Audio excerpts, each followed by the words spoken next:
Hello, this is Angela Anderson. Thanks for joining me for this acrylic painting tutorial. In this video, I'm going to be showing you how to paint a lion.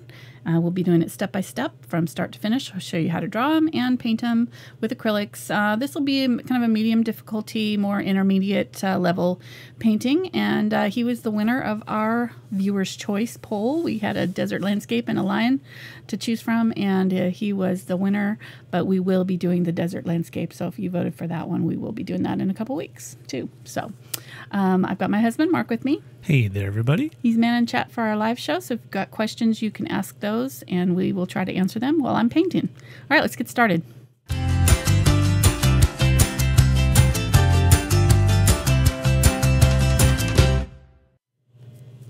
right, so I went ahead and printed out a grid reference just to make the drawing easier.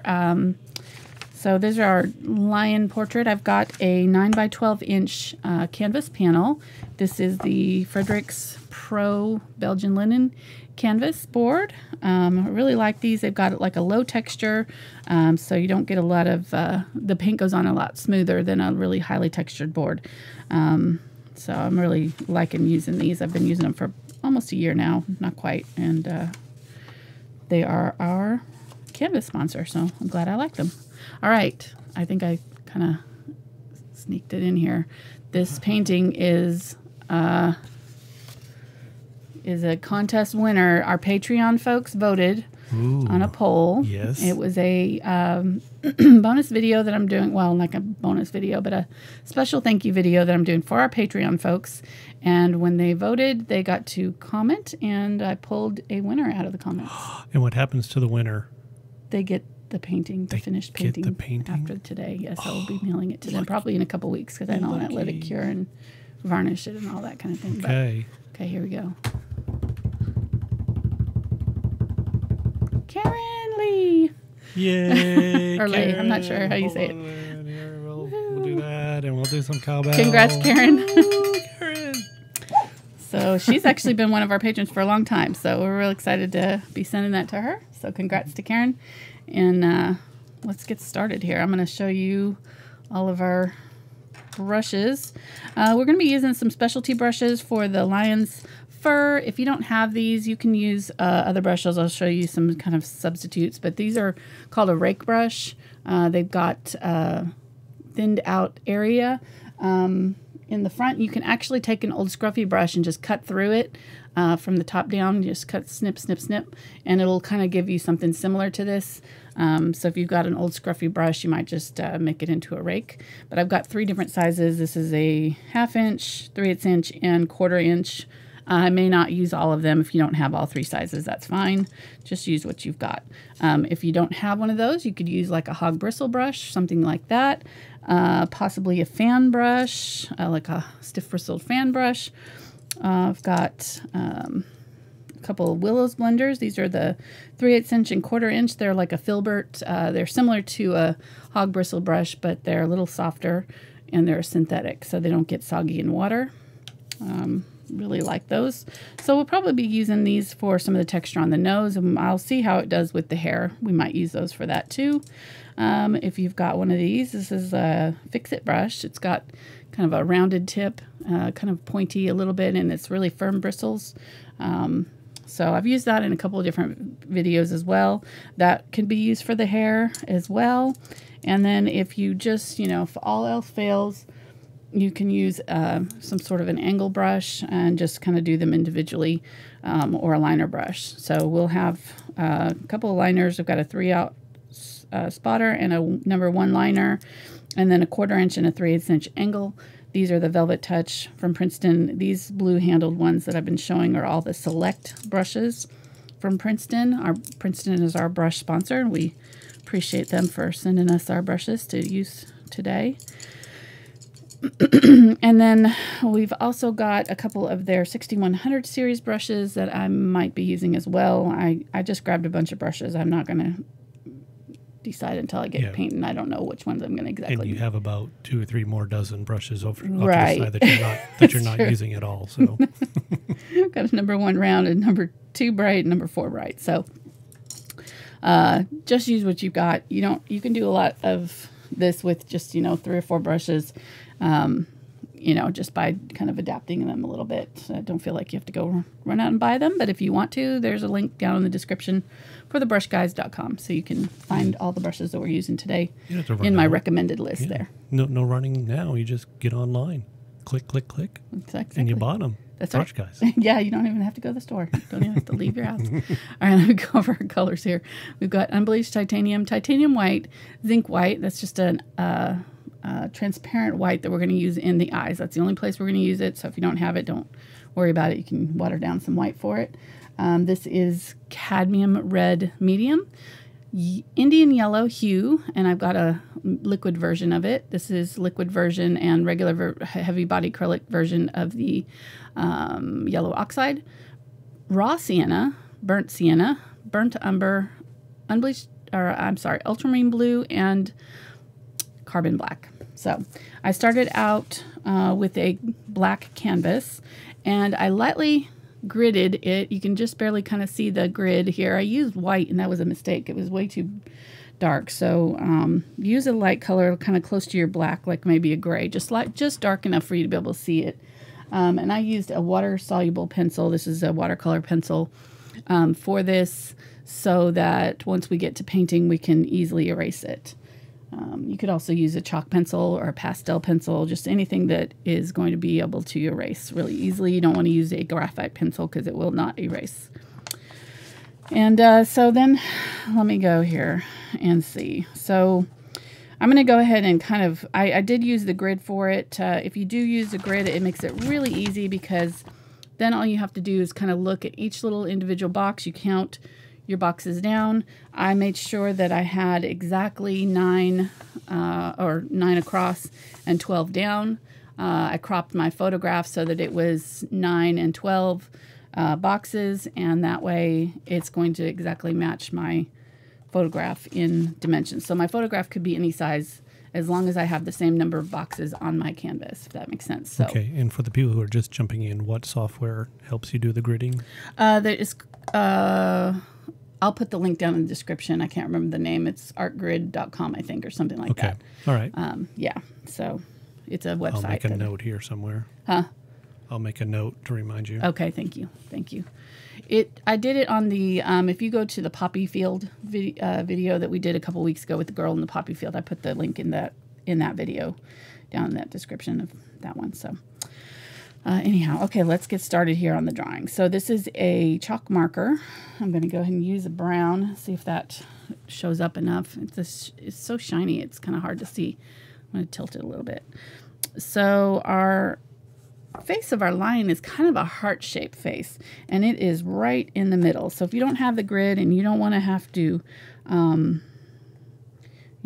use a photograph, and this photograph was actually purchased by me on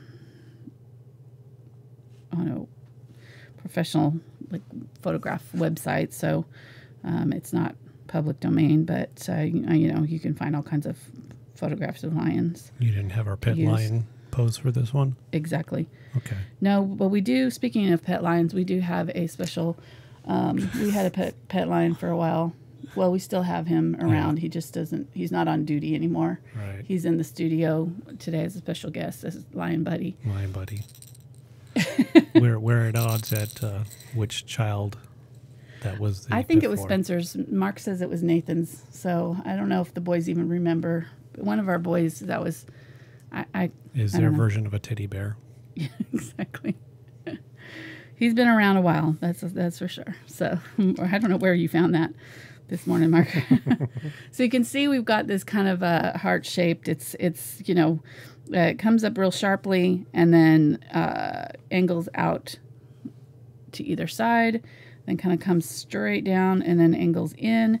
And then this middle part of the mouth is kind of an oval right here.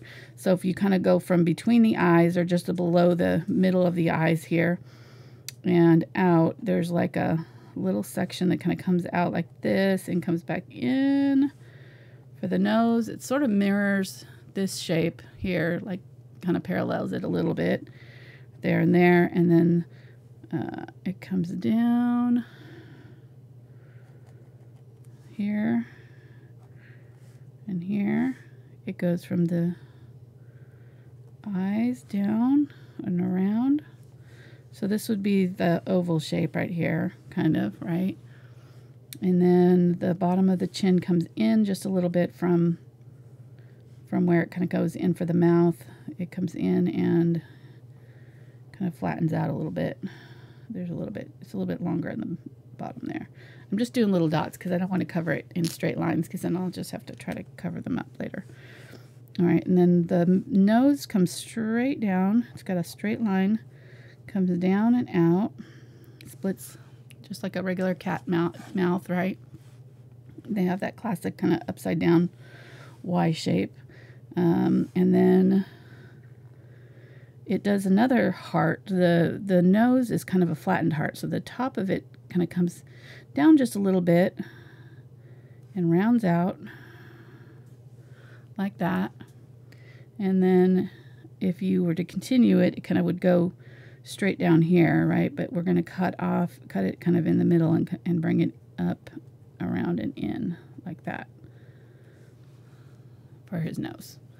All right, and if you measure, if you're drawing this, you know, yourself, this part from the nose to the chin is equal from the top of the eyes to the bottom of the nose. So, or really the top of the nose to the top of the eye, to the top of the eyes is equal to the nose to just about the bottom of the chin, not quite the bottom of the chin. So that way you'll kind of get your proportions correct.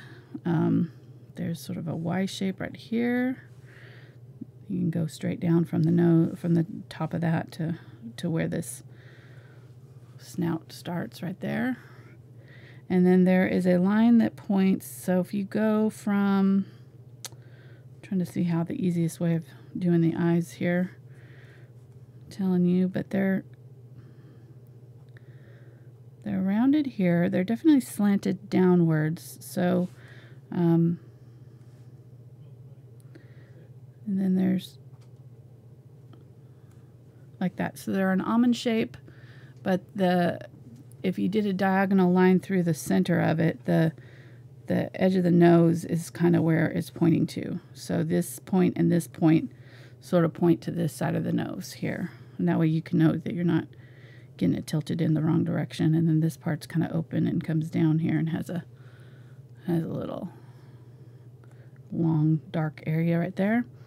The pupil's inside there. I'm not going to draw in the pupil because I don't want to, well, I guess I can. Just make sure when you're drawing your pupil, it's just so, this marker's so thick.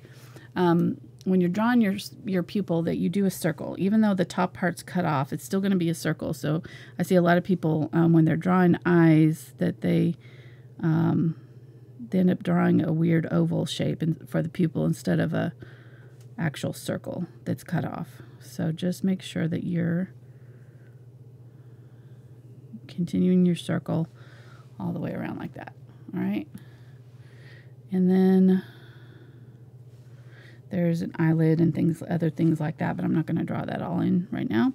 The top of the lion's mane comes up here. It's going to come up and down and around this way. Like that. And then this part is where the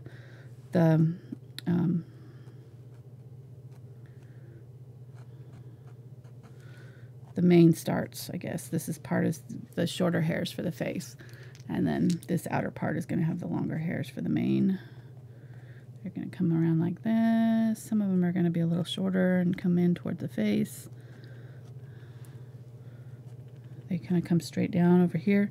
And then they come off the face. They sort of come down and wiggle out a little bit. They sort of do this sort of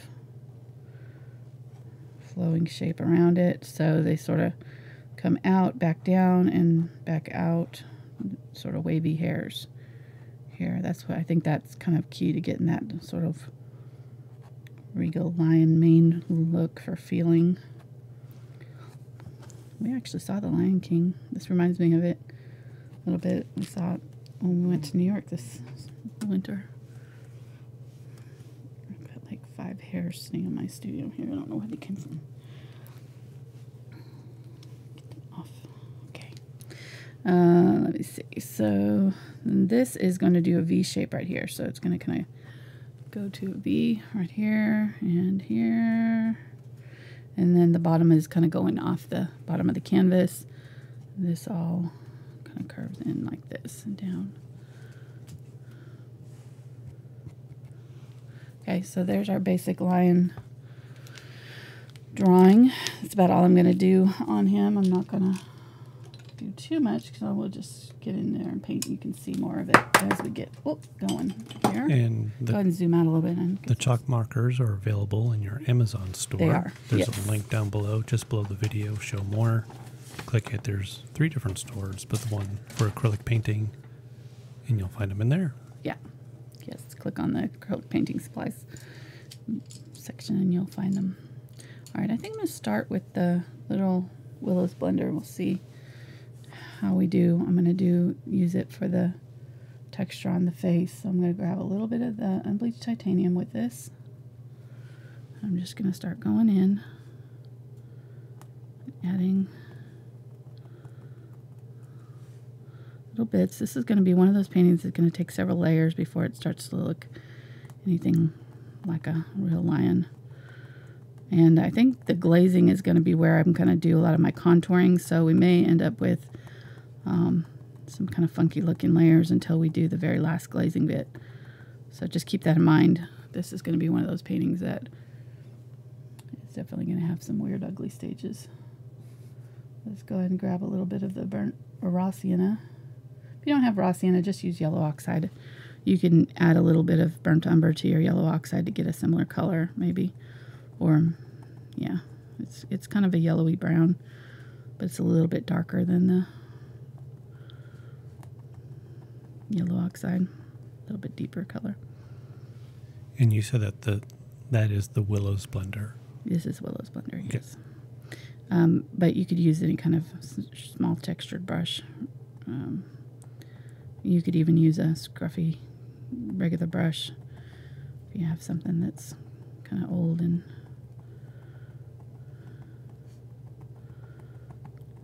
I'm just going to start filling this in, just tapping in.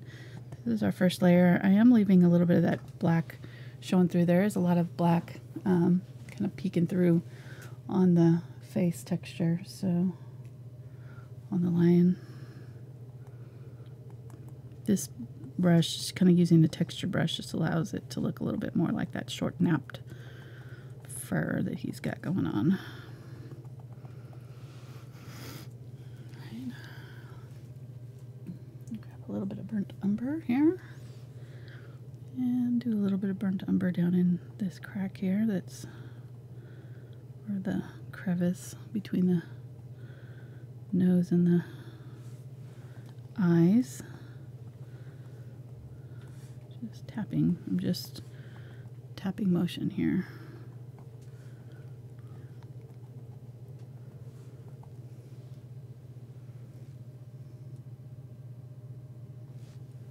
Is it dark? No, I'm just trying to cut down on some of that glare for you. Thank you. Is that helping?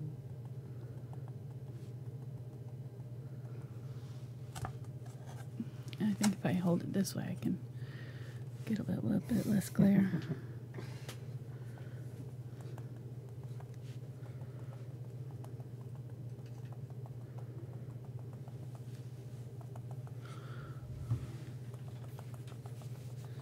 Those black canvases is hard.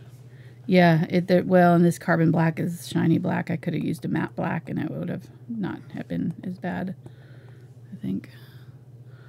All right, so this area actually is there's a little area right in here that comes up from the nose. It's sort of a wings, comes up this way. That's black, so I don't want to go in that area. I'm going to go ahead and grab the black and fill that back in right there. And I'm going to go over my lines here now that I've got my color in there. I'm going to tap over the top of my drawing lines to soften up those chalk marks a little bit.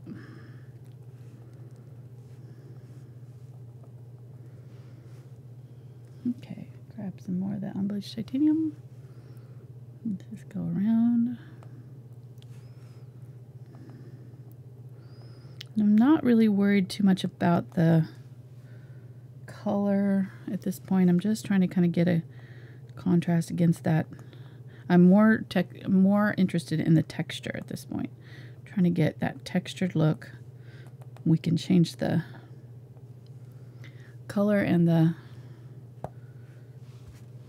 value fairly easy just by with our glazing.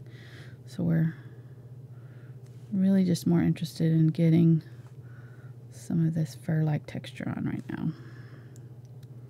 And I'm kind of setting it down with the darker part, the brighter color, and pulling up.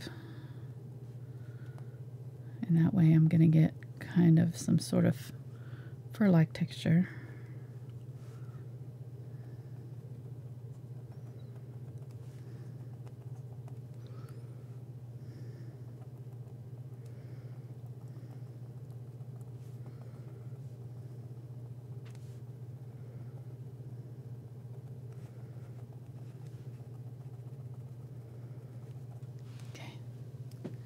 We're done. No. This one will be a 2-hour plus, I'm sure. Well, the tiger was 3.5 hours, so oh boy, plus was 3 hours 36 minutes. Okay, we're gonna try not to go that long today because we got another long video tomorrow. I got sick last weekend, so I didn't get to do my bonus video, and I specifically scheduled it this way. So I scheduled a really easy painting for Saturday last week because I know I was going to be painting on Sunday, and I saved this one for this week because I thought, okay, well, I knew this was going to be a long one, and then I got sick and didn't get to do our bonus videos, so now I'm going to get to do 2 really long videos this weekend. So I kind of foiled my own plans there by getting sick. Oh well. And I offered to do it, but she didn't want me to do the bonus video. No. She didn't want me to show her up. It's okay. She's afraid I was going to start my own Patreon thing and take all of her people, but, you know, whatever. Jealousy.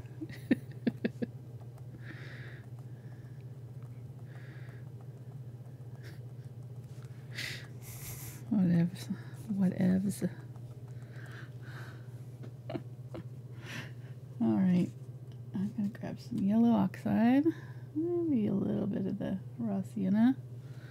Do that around this side.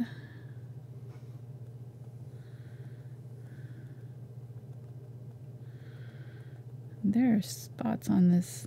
These are kind of the whisker area here, so we will put in some of that later. Just going to blending over just by tapping sort of into this lighter color area. This is white around the mouth here.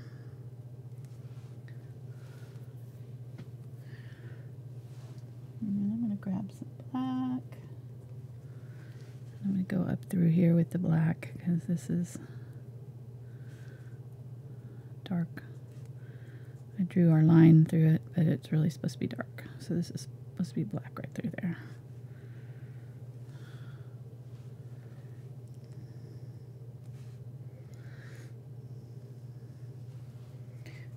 Wipe that off. We'll grab a little bit of the burnt umber, raw sienna. Go for a somewhat dark color. And let's do some stripies in here on his. I'm just trying to cut down that glare. No, it's not that light at all. It's the light on top. It's fine, honey. Okay. Don't worry about it. No, you tell everybody. Why? Are they saying it's too glared? But there is a lot of glare sometimes, so I'm just trying to help out. Okay. You're distracting me. Sorry.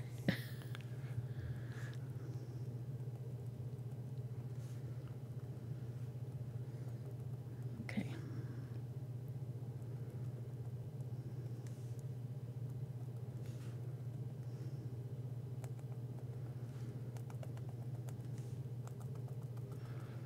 So you're using blue right now? No. No? I'm using burnt umber and okay. raw sienna. All right. And then, let's see. It's looking a little like teddy bear fuzzy, so I'm going to pull some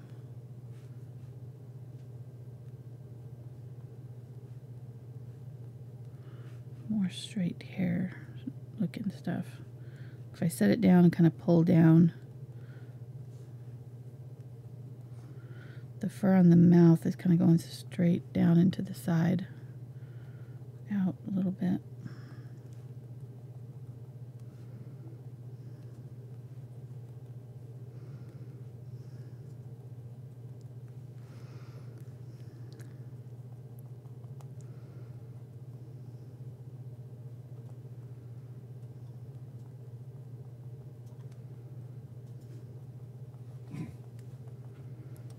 So we can say hi to everybody who's joined us today. Yeah. Thanks for stopping in on this Saturday afternoon. We are really glad that you've joined us. And if you just stumbled upon Angela's channel, welcome, and can hit the subscribe button. Check out her channel. She's got all kinds of awesome paintings, a lot of flowers. Lots of flowers. But landscapes, animals, fishing lures. Just one fishing lure one, though, for Father's Day. That was awesome. And, yeah, go out there. All kinds of different levels from beginner to expert. Something for everybody. Hopefully. Except tanks. If you're looking for tank paintings, You're in the wrong place. I'm working on her. No, she actually offered to do one for me, but I told her I have nothing to complain about if she did. One of these days we'll do a tank for Mark. All right, I'm not worried. I don't want to go too far down because we need to do these back layers here underneath first before we do our darker hairs or our brighter hairs, long hairs on top, fur, whatever. Let's see. Let's go ahead and do the side section here.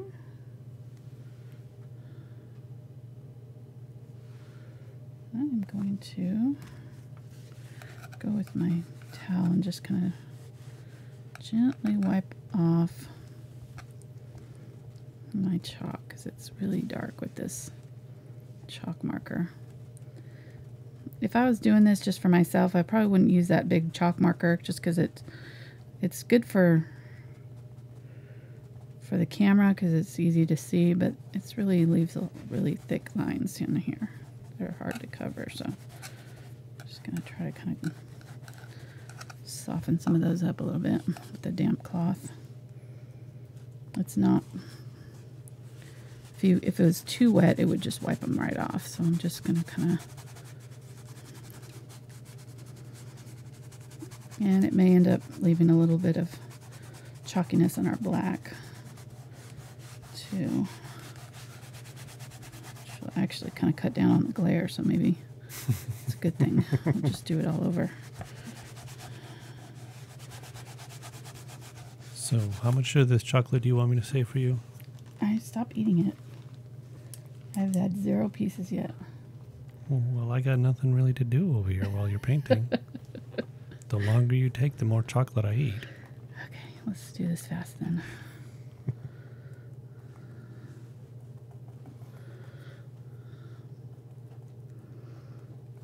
Okay.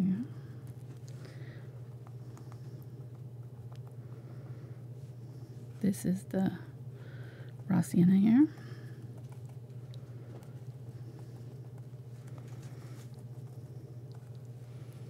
The black actually is a pretty good texture to start with. It actually works. The background with our photograph was black, but even if I was doing this on a lighter colored canvas, I would still probably start with the, if not black, burnt umber color underneath our lion. So it made sense to use it all over. If it was a lighter colored under his fur, I would not recommend doing, black because it is going to take us a while to cover. I'm using some of the burnt umber here. I'm going in and contouring the nose a little bit. Down between the eyes. Put a little bit of this color underneath to cover up some of that black, because it is a little bit dark for the undercoat on some of this part of the face up here. I'm just doing a little bit of a wash of the burnt umber underneath.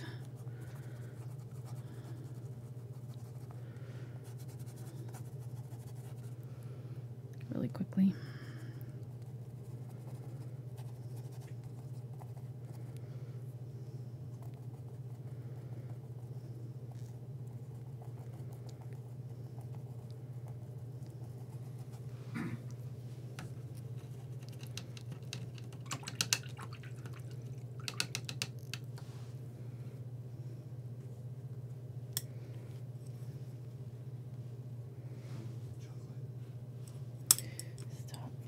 You're being mean now.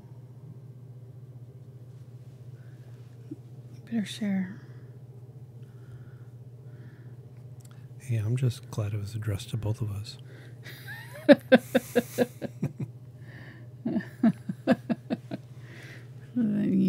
You feel justified in stealing all of my candy? There's no stealing, it's ours. Remember, honey? We're a couple, we share everything. This is the Unbleached Titanium here, but I still have all these other colors in my brush. These hairs are kind of sweeping in towards the eyes here. They're angled a little bit, so I'm just gonna lightly, just trying to ignore what you're doing over there, blocking it out.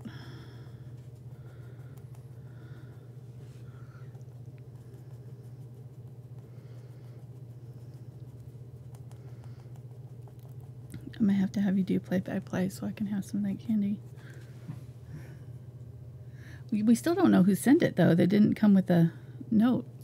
Well, I remember somebody telling me last week in chat, and I think I took a picture so I wouldn't forget. Okay, but great. I think this week I deleted that picture when I was cleaning out all my... Good job, honey. Yeah. Well, I'm efficient that way. Mm-hmm. So, yeah, there you go. Well, thank you to whoever it was, because Sea's Candy is our favorite, so... Obviously. Somebody told them. Somebody must have told them. Mm-hmm. Now, if it makes it any better, I am eating just the milk chocolates first. Thank you. All right, I forgive you. But you said first, so that still scares me a little bit. I'm sacrificing myself. Are you? Yes. Okay. Grabbing some burnt sienna and burnt umber here, I think. No, I still have the raw sienna and burnt umber here for between the... Well, I'm really not, if you can see, I'm kind of going by the, just looking at the fur texture, you know, the nap, where it's laying, what direction it's laying. It is kind of doing this sort of a fan shape, and usually that happens around the eyes. Around the eyes, the fur kind of does almost like a starburst around the eyes on most animals. It'll kind of come down off the sides of the nose this way, up over the eyes in this direction, so that kind of fans out around them. And then same thing for the mouth. It kind of comes down and around this way and then straight down underneath. So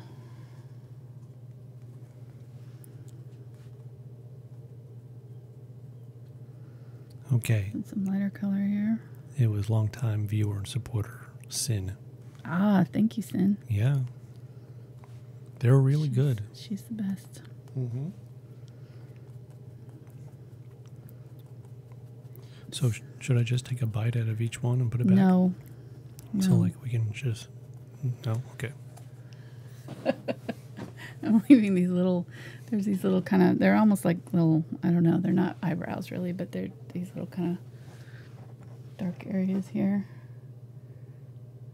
I'm going to grab some burnt sienna to use in there. I think the key is to leave just a little bit of that dark.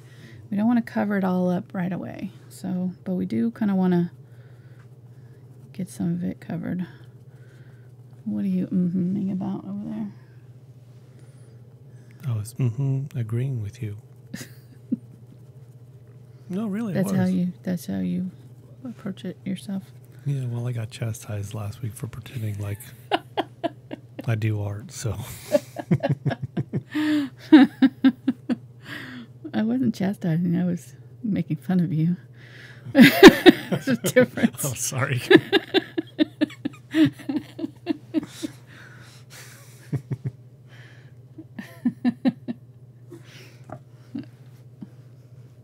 difference. All right, going with the Unbleached Titanium here again. And I'm setting it down, and ants in my studio lately. Yeah, this is the second one I've killed today. All right, we'll have to put some stuff out. Yep. It's summertime. All right.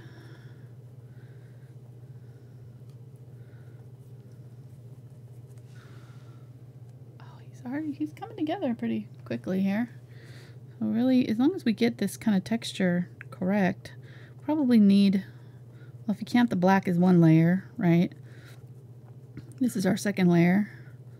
We're going to need at least one more layer of highlights and then another layer of glazing. So we're going to have at least 4 layers on here, if not 5, just to get it to look kind of where we want it to be. So just keep that in mind. You got to be kind of patient with these fur when you're trying to get it to look realistic. Now we could do some shortcuts and just sort of like we did the bear and the fox, but I'm doing a little bit more realistic on this one. When we did the bear and the fox, we kind of did bigger brush strokes and just sort of filled it in quickly with the big brush strokes. And that's another way of doing it, but it looks a little bit more painterly. But if we're going for more of a realistic look, you kind of want to take your time and do these smaller brush strokes like this. Okay, let's do underneath the eye here. There is a really light area, so I'm going to kind of glob that paint on pretty thick right through there. And right here. That comes down.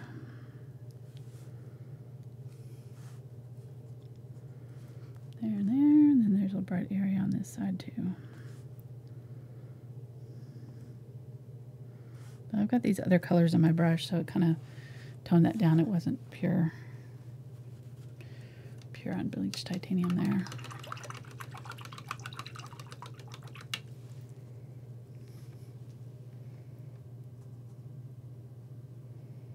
Grab some burnt sienna, mix that in with my unbleached titanium. I'm going to spray my paints so they don't dry out. And let's go around the side of the eye here. Small brush strokes. These ones are going out and around the eye this way. And this area is going to be a little bit darker, so you can kind of go with a little bit darker color if you want to, but we can darken it up later just by glazing over it. Really, this color, the black is kind of bleeding through, so even though, even in these areas where I've put on white paint, like down here, you can see how that black is still kind of bleeding through, and we'll need a couple coats to cover it. Let's go ahead and put our second coat on here. This is unbleached titanium here. Not a solid coat though, we're still kind of tapping, so we're still have a little bit of that black poking through.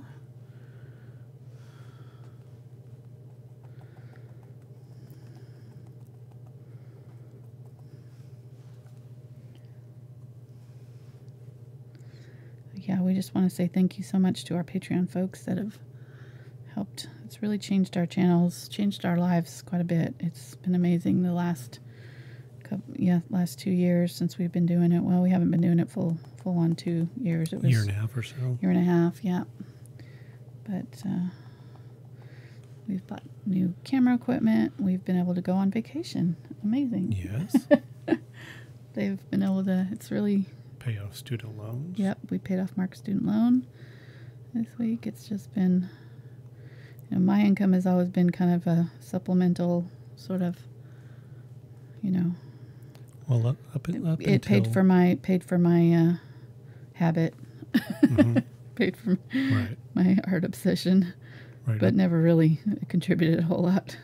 Yeah, because up until Patreon, you were making some money, but it was all going back into buying supplies. Right, keeping the channel going. And slowly upgrading some stuff here and there. Right. And so now this has just been incredible. I know, it's been amazing. So you guys, thank you so much for supporting us and making this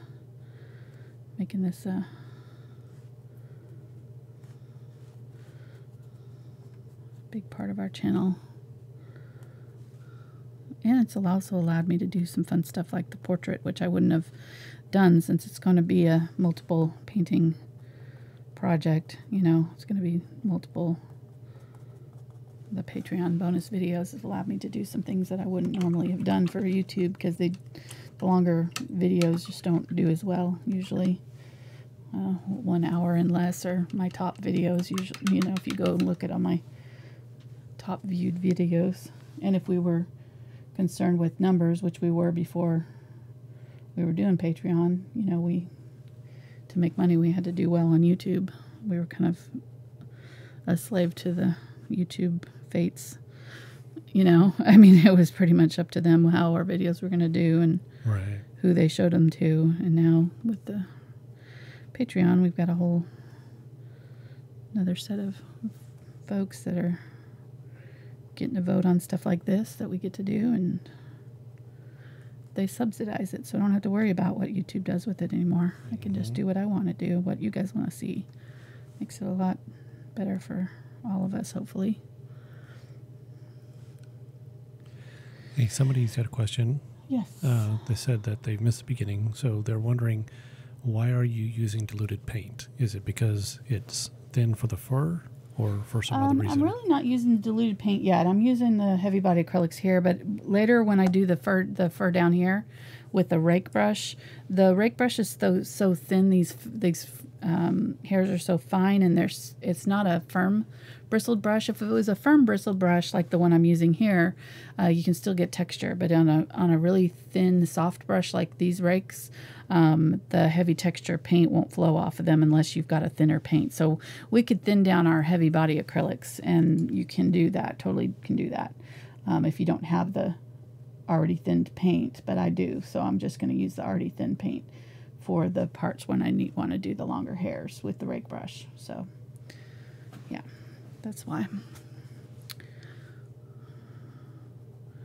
All right, let's grab some unbleached titanium here, and I've got burnt umber on my brush, so this whole area down here is a little bit darker, but I'm still going to, this hair fur is going this direction now, down here, out and away from the eye.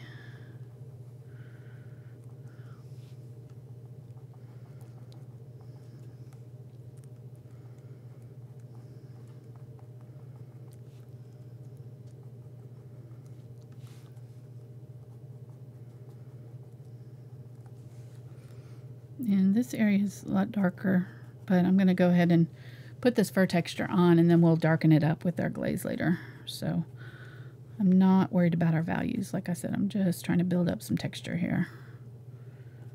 Right up next to the eyes, it's just really kind of short, tiny hairs. So the shorter the hairs, the more I'm just going to stipple, and then on the areas where I can see that there's, you know, kind of some direction to the hairs, I'm going to kind of pull those a little bit, set it down and sort of pull.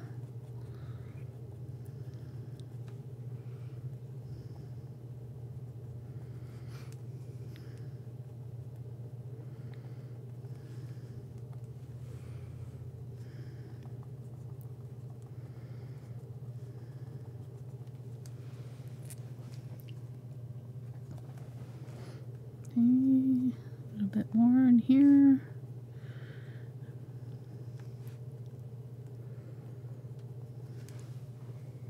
And grab some burnt umber here And just pull through with a little bit of the burnt umber.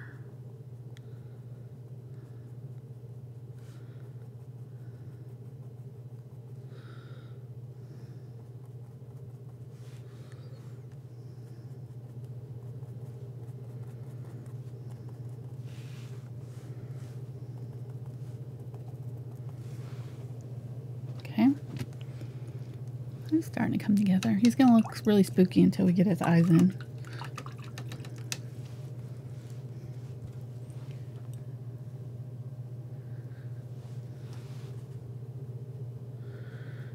More of the unbleached titanium here.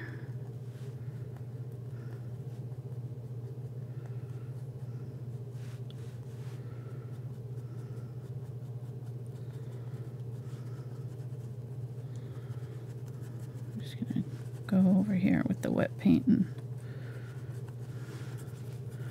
get rid of some of these lines here. Go over our chalk.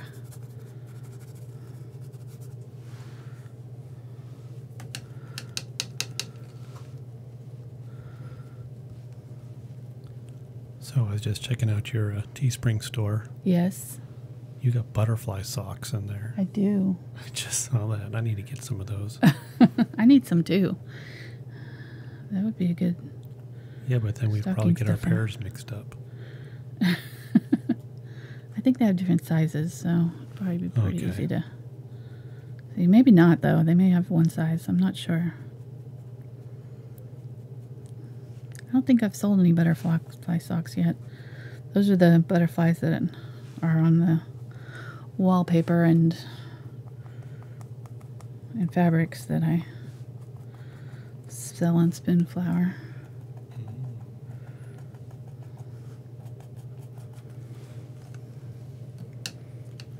All right, let's do the nose. So I'm going to grab the round brush here. This is the number 1. Grab some of the cadmium red, some white. Let's grab a little bit of the unbleached titanium. Unbleached titanium will create a softer, more neutral color. A white, when you mix white with the color, it'll kind of create a little bit more of a harsh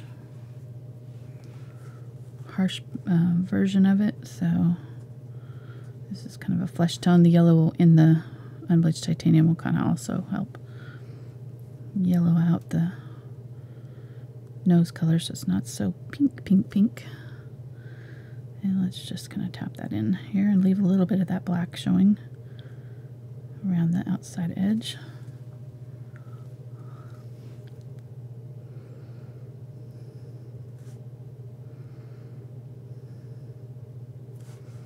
And there's a lot of freckles on his nose, but I'm not going to put those in right now. I'm just going to fill in with the flesh color first.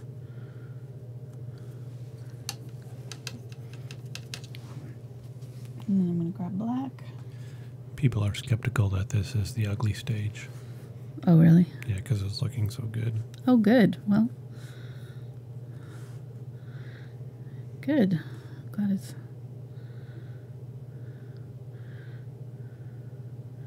It'll get better. It'll get better. It's Okay. definitely... It's looking all right, but it's going to look a whole lot better once we get the glazing on. The glazing takes it to a whole nother level. I mean, the better it gets, the more chocolate I want to eat. So you better be careful over there. What are you saying? I said the better it gets, the more chocolate I eat. The better it gets, the more chocolate I eat. Uh-oh. Yeah. Well, now you're not giving much incentive to do a good job on it. Doing black here, just kind of touching up around the nose here, making sure I'm bringing these little wing things come up above the top of the nose. So if this is the top of the nose, they're going to come up just above it on either side here.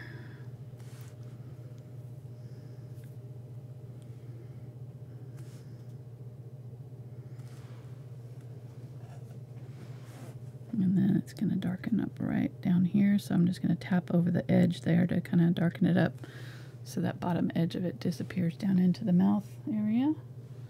Get a little bit more black and darken up that line between. And then we'll put a few little freckles on the nose. Tap in. I'm just going to use my finger to blend those off. Lift off so they're not quite so dark.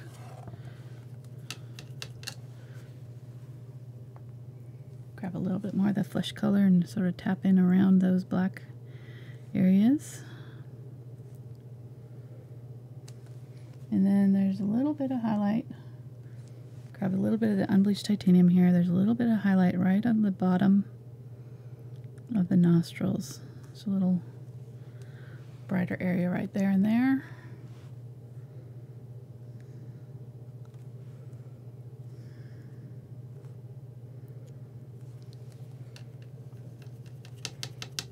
We'll let that set. We might do more work on it. It looks like the top part's a little bit bright, but we'll probably glaze over the top area of the nose right there later.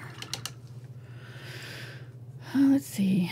Okay, what do we want to do now? All right, I'm going to grab some of the Unbleached Titanium and I'm going to tap in around this black area here because this is pretty bright right along the edge of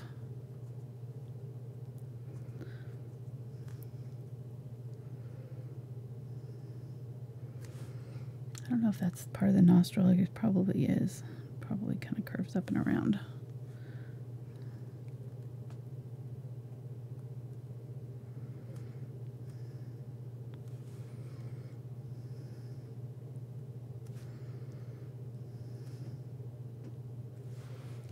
Okay. Let's go ahead and fill in his eyes so he's not looking so creepy. Just put like little red dots in there. Yeah. Be a cyborg lion. Right. I'll be back. So I'm going to use yellow oxide here and just fill in our pupils. I'm not going to worry about the iris, I should say. I'm not going to worry about the pupils yet.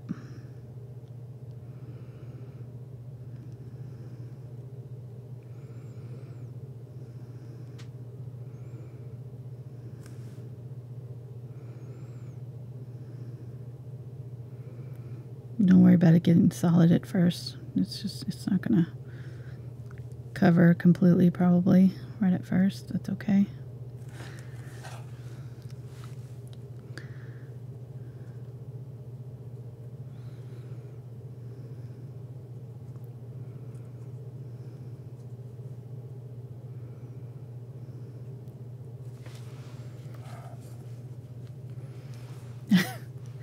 He looks even creepier now than he did before. Now this is kind of what he looks like at night. If you meet him at night and you shine the flashlight on him, he looks like this. Kind of. Yeah, I think Karen likes that look. Just leave it just like that. It'd be perfect. Maybe for you, Karen. If you can make him glow in the dark, so like at nighttime when the lights are off, that's all she sees. Right, that's what I...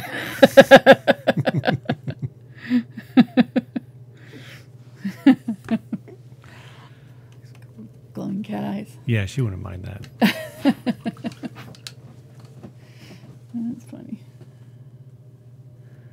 All right, I'm going to grab some of the Unbleached Titanium, a little bit of the white. I'm going to go back in here and really brighten up this little area right here on the eye. Tapping with this brush. Here and here. It's pretty bright.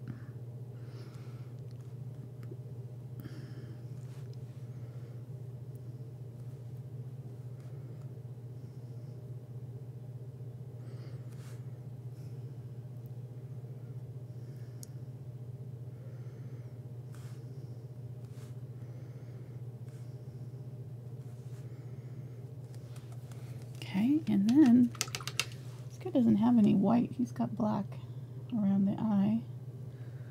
So I'm just going to go in with this black and darken up this area because it kind of got diluted. Tapping in So it's not a solid color right there, just tapping. And then around the eye it's going to be black, black, black, black. And then we can do the lid over the top of the eye to cut part of it off if we've...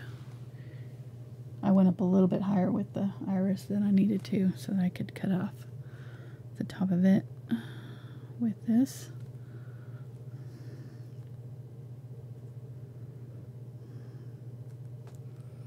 And underneath it as well.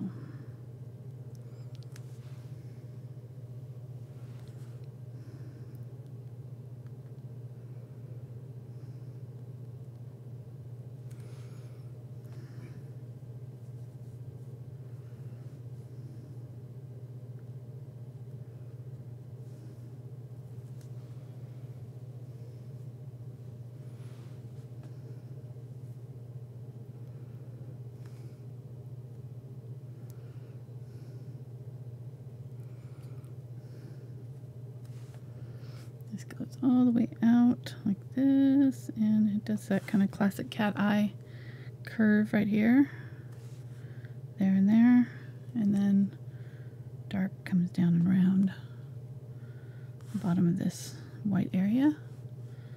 There's a little bit of black right here, and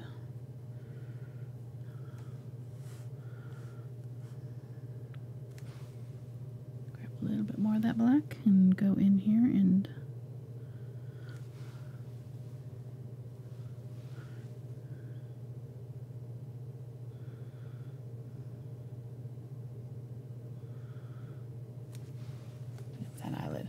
okay, so now I'm going to look and make sure that I got these eyes the same size. Look like that, make sure that they're on the same, level. All that kind of thing. This is where you can kind of really check it and make sure. In our picture, this eye is a little bit squintier.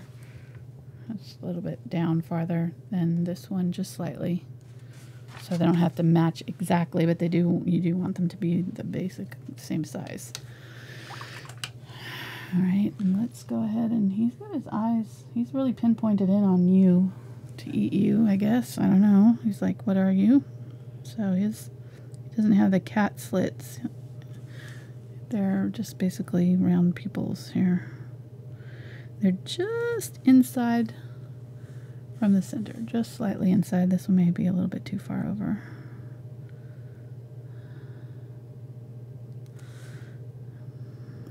So what color glasses are you going to be painting on them? Huh? What color glasses are you going to be painting on them? He's not getting glasses this time. He wears contacts? Those were our boho ones. Boho animals, or no, our hipster animals got glasses. Got a little bit of white here. I'm going to outline right here. What did you say? He's wearing contacts? Right.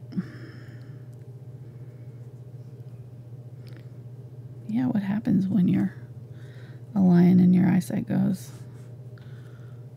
I guess you don't.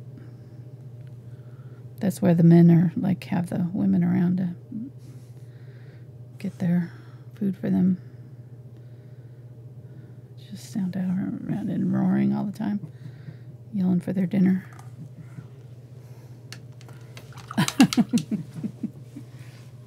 No. What are you insinuating? I would be insinuating that wouldn't work very well at our house because you're a better cook than I am. So, all right, I'm going to do an eyelid here and right here. It's going to come in from the corner and up and over. I don't know if it's an eyelid as much as a. Shadow. I don't know what that is, but shadow, yeah, fold maybe. Lashes, got his lashes done. Yeah, maybe. Yeah, I'm not seeing the lashes like on the tiger. They had, he had some lashes. I'm not seeing the lashes on this guy. Right. So we need to let those eyes dry completely before we do the glazing on them. So we'll just kind of move on and let's go ahead and work on the details on the rest of the fur. So I'm going to zoom out a little bit there, hon. I'm going to use the, let's go ahead and use the medium size brush to start with the 3/8 inch rake. Let's see how that does for us, and then we can go from there. So I'm going to use a little bit of the burnt sienna and the yellow oxide. So, real quick around the nose, which white were you using? I just used the regular white with that for that. Just plain old white. Just right white. There and there. Okay. And then, yeah, most of the other parts like were unbleached titanium too, but there's white here, and then just on the other side of the nose. So. Okay, good. But it is kind of getting, it's not perfectly clean because it's getting blending. diluted by the other colors around it and stuff. So, all right, so I'm gonna, let's see. Start it here on the face. Bring it over. You know what? I think I want to do the hairs that are really far away in the background first. So I'm going to go ahead and darken up this color a little bit. Get a little bit of water on my brush. Like I said, this needs to be thin. You want to be able to see when you can test it on your thing. If you use very thin pressure, you should be able to see all these thin lines on it. Can you give a close-up of the brush tip so they can see how much paint is on there? Maybe. It's loaded up pretty good, but I'm going to use very thin pressure. Okay. So I'm going to do it. There's some hairs that are kind of really far in the background here, and I'm going to get those in. Some of these ones that are out here. And the lion's mane is the texture is very kind of kinky, kind of, so it's not like a smooth kind of wiry, that's the word I'm looking for. Yes, thank you. There's a lot of texture to it, so I'm kind of tapping and dragging instead of doing a smooth lines like we did with the tiger, where we kind of were doing these long flowing lines. This time I'm kind of just sort of dragging and tapping while I'm doing these so that I'm getting them a little bit more wavy looking. And we're just doing these under layers. We're going to do these far layers first and then work up toward the face. Those are going to be the top layers that are going to be laying on top of all this. So this one's farthest away, closest to the body. So we're doing these hairs a little bit darker.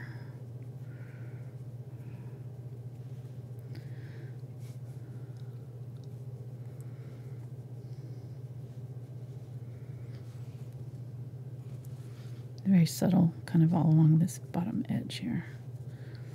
A little bit more subtle, and I'm trying to get rid of these chalk lines here that I've got going. I'm going to just go in here and kind of try to wipe over some of those.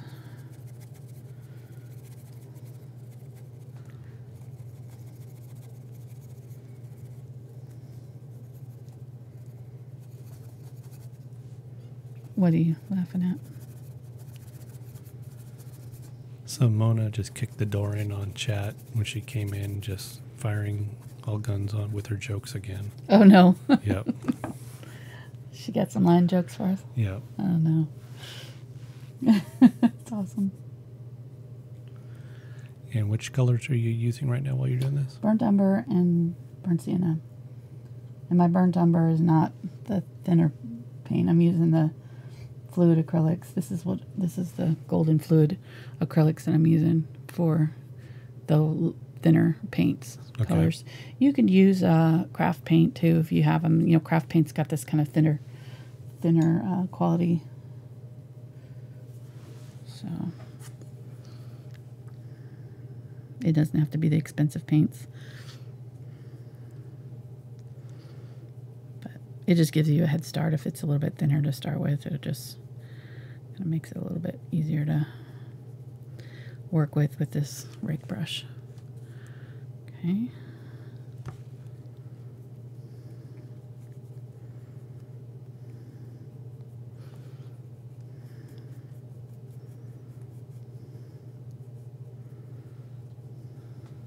This would probably be good on a t-shirt. Actually, yeah, we should make some well, let's do that. We'll do that. We'll make a t-shirt out of this guy. Get a black t-shirt. Yep. Yep. Oh, yeah. We'll have some t-shirts available probably next week. I like that idea. Very good idea, honey. Well, thank you.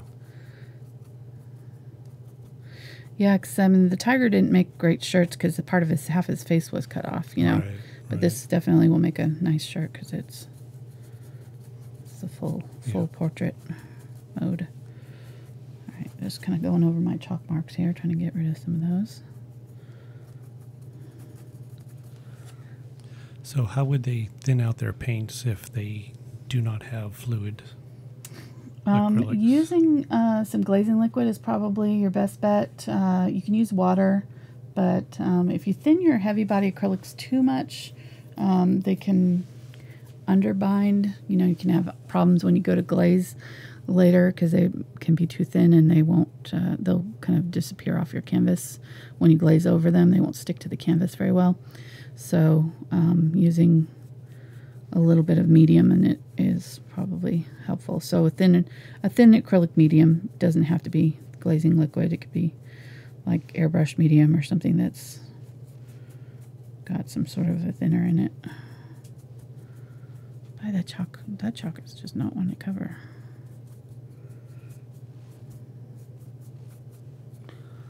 All right, let's get some of the lighter colors on. So you can see we've got some of these darker colors in here.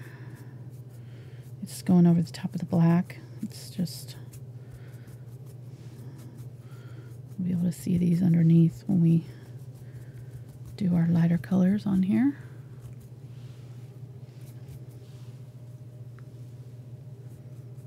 I'm going to go ahead and just do this all the way around. Okay.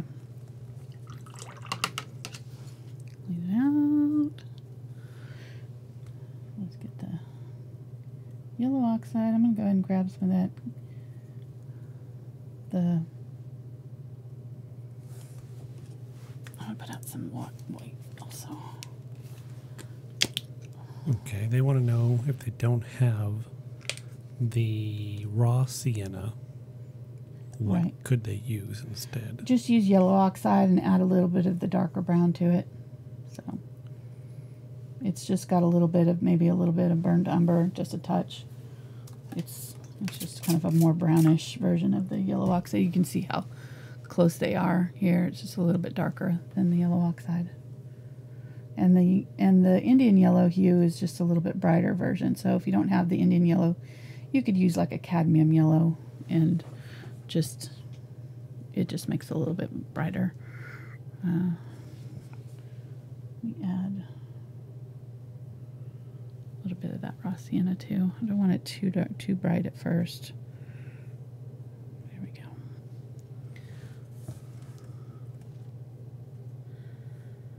This brush is working pretty good. It's just big enough.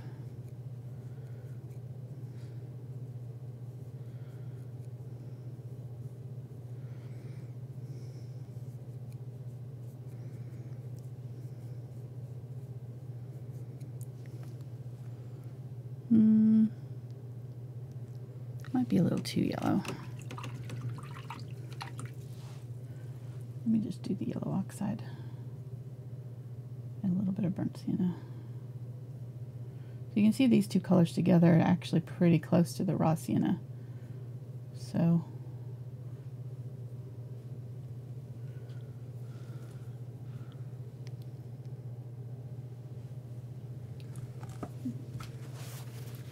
okay, if they don't have the Indian Hue, what other color could they? I just said it. You did? I'm sorry. Yeah. I'm just reading questions. Okay. Could you set it again? Yellow or cadmium yellow. Cad yellow. Yeah. Okay. But I don't know if I like the yellow oxide, so I'm I'm switching to a different. This is just burnt sea or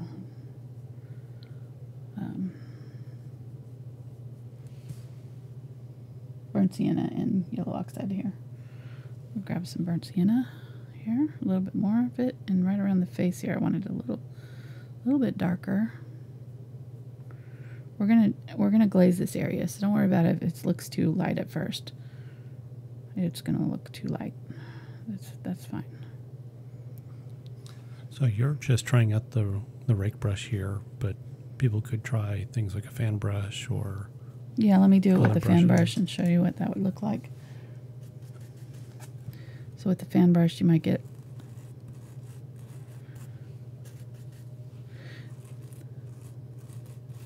similar.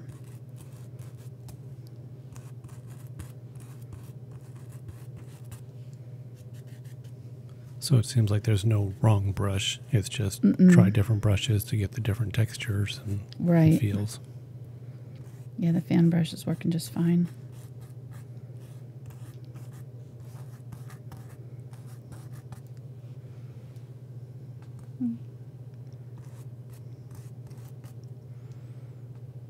And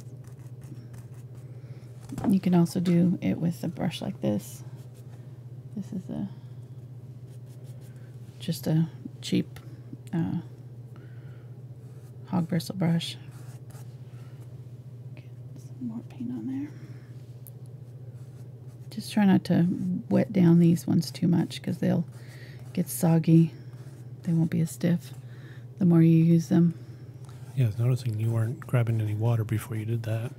Yeah, you don't want any water on that one. Cool. So, and then you know, if you've got a liner brush and you just want to do it with a liner or a angle brush or something like that, you could do bigger brush strokes. You know, they would be a little bit more stylized, but you could totally do your brush strokes with a brush too. You don't have to use a special fancy brush. And if you want to see how to do the fur with that kind of brush, you could watch the Fox video that I did a couple of years ago, and it's got fur with we used that kind of brush for the fur. It was much more kind of stylized, but equally cool looking, I think. So just not super realistic. What did the fox say?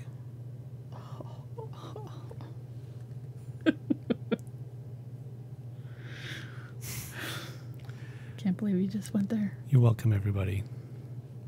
Because now that's just in your heads. Mm-hmm. I know, we finally got rid of that song and he just brought it back. All right, so I'm going over that line between the face and the mane here. I can go back in. I'm going to shadow this area back in, but I want these hairs. And there's some areas like right in here that are going to be thicker, so I'm just going to go ahead and put them in a little bit thicker.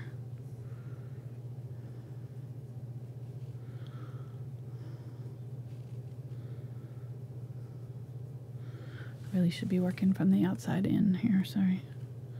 Doing that the opposite way that I should be doing. To layer it. Yeah. It looks like there's an ear hiding in here. So there's a little bit of a darkness right here and over here that is ears, but he's got really shaggy fur on his mane that's covering up a lot of it, so.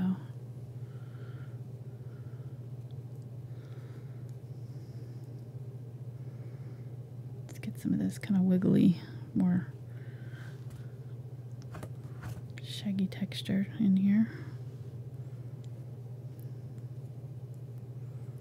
Then right in here, they're really short.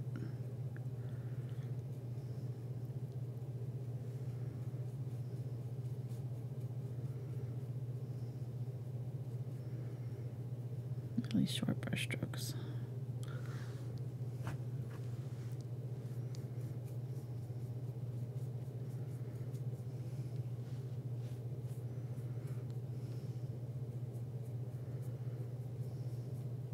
And for the most part, I'm pulling from the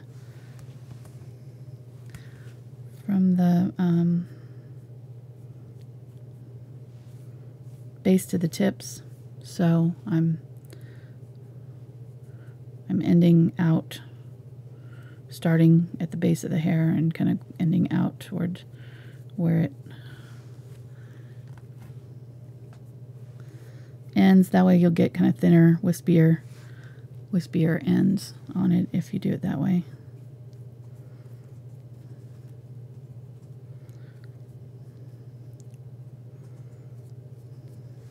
And there is an area right here that's black, so I'm going to go back in and add some black hairs to that, but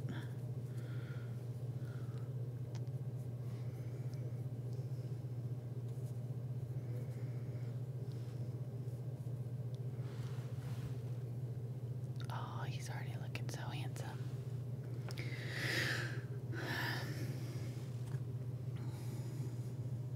She's whispering now. I'm going to put my fluid acrylic over here on this side. Let's make it easier to get to.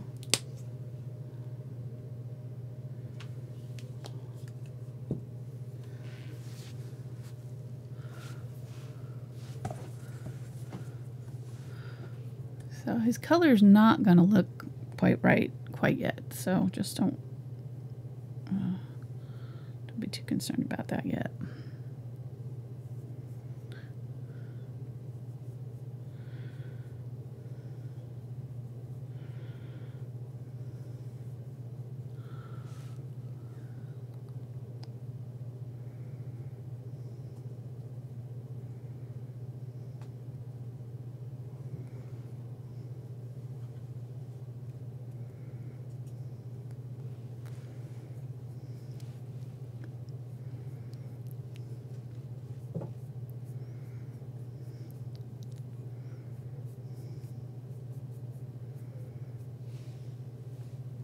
How you doing over there, babe? Good. Doing good. You showing that for the traceable there? Yeah. I forgot to put that up while we talked about it earlier. Oh. But you have the Patreon group, $1 a month. You get access to traceables, and I'm sure there'll be a line traceable on there at some point. Yep. And that gets you access for a month to all the traceables there, as many downloads as you want, going back to February 2017. And then there's a $5 level, which gets you traceables plus the access to the bonus video, which she will be doing tomorrow, plus all the other bonus videos that she's done that were Patreon only. They're private links, so they're not public. And then there's a $10 level that you get the bonus video, the traceables, and also access to a Facebook group where she does more paintings and interactions and votes and polls and all other kinds of good things. This is what we're working on this month. We work on a project every month in there, so we've gotten about that much. This is our third layer, second layer on here. So we've got it. We're going to work on it for another month to finish it, because it's taking a long time. It's probably going to take another 6 or 7 hours to finish it. And then this is what we're working on tomorrow. We're doing it on a big canvas. I've already got it sketched out and everything ready to go. It's a little bit weird doing those lips on a big, they look really big. She's got really unusually large lips. So. Oh, we're not doing the other picture we took? No, Mark took a really nice picture, but it was too late. I'd already prepped my canvas, so. Man. He went out and got in the garden and took a picture of himself doing pouty lips with. You didn't give me the schedule. I know, sorry.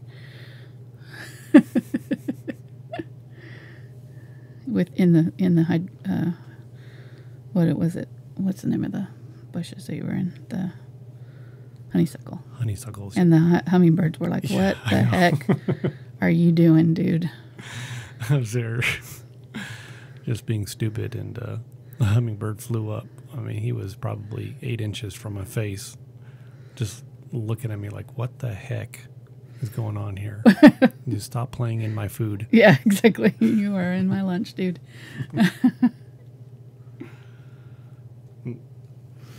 It's funny.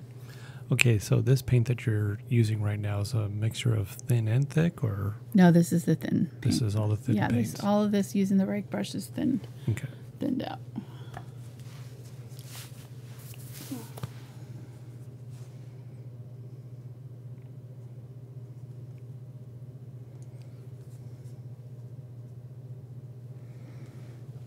Adding the burnt sienna around the areas that are closest to the face here on this side.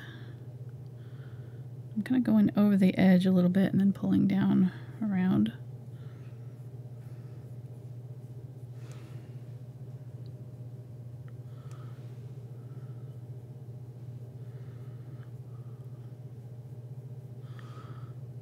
You'll be able to tell if you've got too much water on your brush, if it's like pooling up, like right here, it's not sticking, it's just kind of pooling up on top. So just keep that in mind. You don't want it to do that.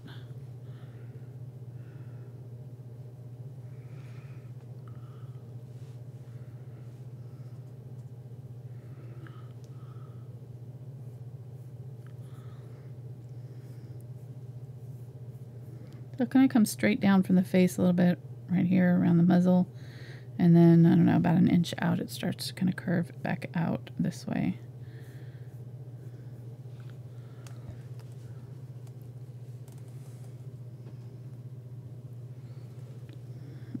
Going with this kind of medium value color at first, and then we're going to definitely need to do some even brighter color on top. So, and I'm not going all the way to the edge. I don't want to cover up all of the dark, kind of shadowy fur that's down in here, so I'm coming just above it and ending just before it, so that it's leaving a little bit of that dark fur. And I need to make it a little bit more textured, so I'm going to go in here and kind of tap along those edges to fuzz them up a little bit. And I kind of went a little too far down on this side. Well, I don't know. There's some lighter hairs that kind of come out a little bit farther on this side than that does on this side. I'm going to highlight a little bit of this over here coming out.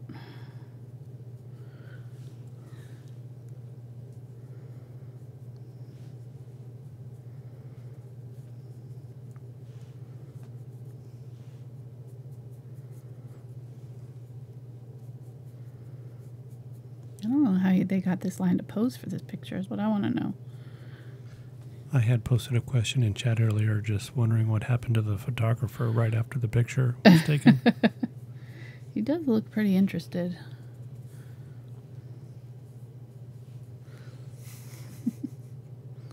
He's very intensely staring at the camera.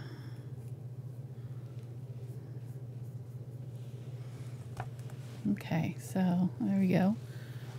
There's our first layer on the mane. Not too shabby. Almost 2 layers, really. Let's go ahead and do the Unbleached Titanium now, or the Ultramarine Blue and the Burnt Sienna. That'll create a gray. I added a little tiny bit of the Carbon Black, and then I'm going to add a little bit of my white to create a gray. And I'm going to come down from the top here, add some of that color. Maybe a little bit in the sides here.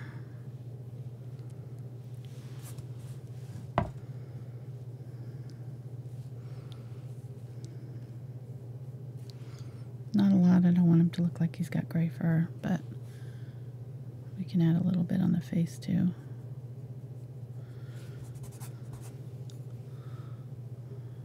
Just under the eyes.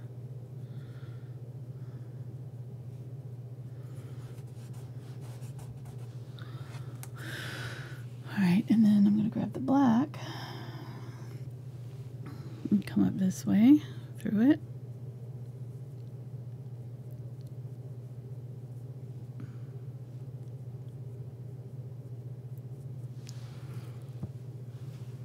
Grab some of that lighter color again, pull it back down, over.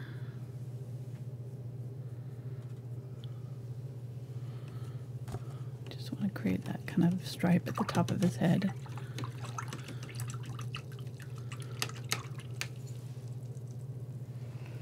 Alright, so now I'm going to grab some of the unbleached titanium, and I am going to add a little glazing liquid to it to help it go on a little bit easier, thinner.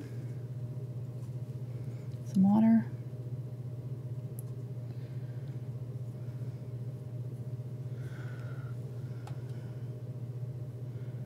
Here we go.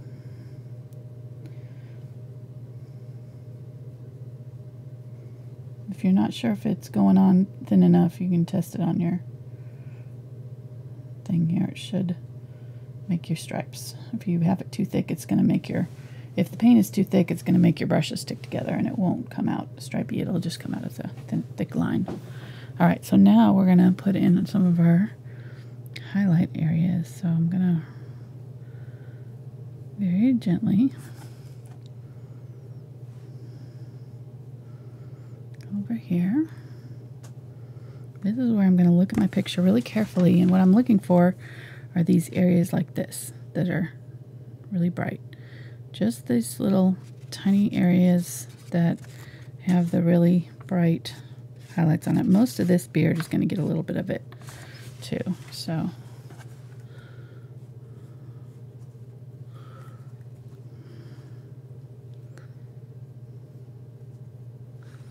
if I do it thin enough, I won't get a really hard line where I start the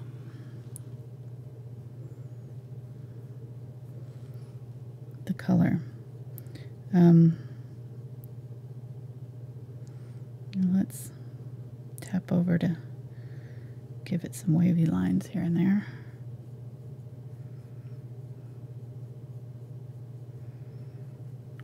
But what can happen is you can end up with a, let me just do it on purpose. You can end up with a really obvious starting point if you do it on too thickly, too much at one time. So I'm going to wipe that off. So we don't want it to look like that. And if I turn my brush just slightly at an angle before I set it down, you can get a little bit thinner starting point for these hairs.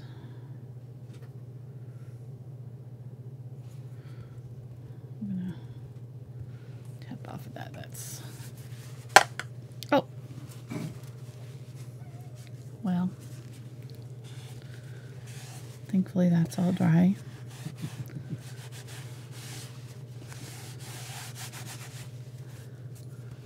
No sweat. And that's how you can tell we're live. Did not mean to do that. Yeah, that would have been edited out. Hey, I don't mind making mistakes. I'm one of the most clumsy painters ever. I do that. I've gotten better about it. I don't do it as much anymore, but I drop my brush. Are you human? Yeah, exactly. What? Well, you just gotta roll with it. All right, so going a little bit of this over here on this part of the fur, on the face, a little bit. This is really a little bit too big of a brush for this area.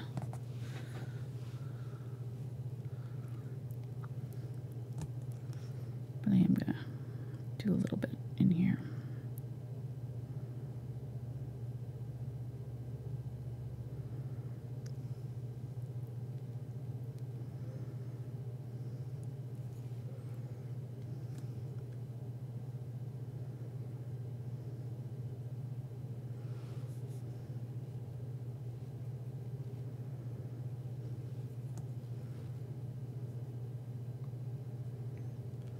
So people are wanting line facts. Oh, nice. Hashtag line facts. Do it. So I can tell they're not native to the U.S. because all the facts are given the information in metric. So like, female lion eats 5 kilograms of meat a day. I have no idea how much that would be. Yeah, exactly. And I don't know how they asked them and found out. I mean, are they on a keto diet or paleo? I think, yeah, maybe. Free range gazelle.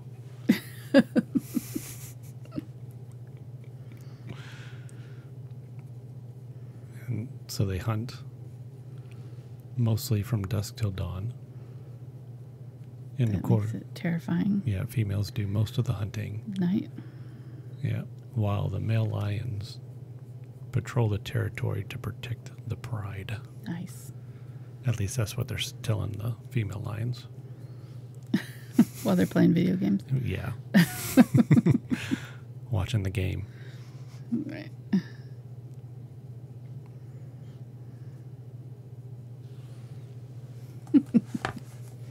You're a mess. I don't like that. That's too bright down there. We'll do kind of a medium color right there. All right. So this is going to look too bright, and that's okay because we want it a little bit brighter than what we want it to end up with, because once we glaze it, it's going to darken it up quite a bit. So we want to go just a little bit brighter than the finished product that we want it to. So don't worry about that being, it's going to look weird at first when we first do this. I'm like, I'm not sure about this, but it'll look good once we finish. Looks like he got his tips frosted. Exactly. He's got some highlights. This Yeah. just looks like my hair did the last time I got mine highlighted.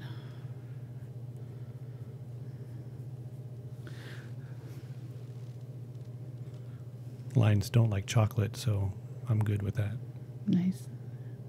Does it say that? Does it actually say that? Not on the website I was looking at, but I'm going to go out on a limb on that one. Probably. This is Mark's Facts. But it's okay if they like chocolate, only if it's milk chocolate. Because then we got a serious problem if they like dark chocolate. Right.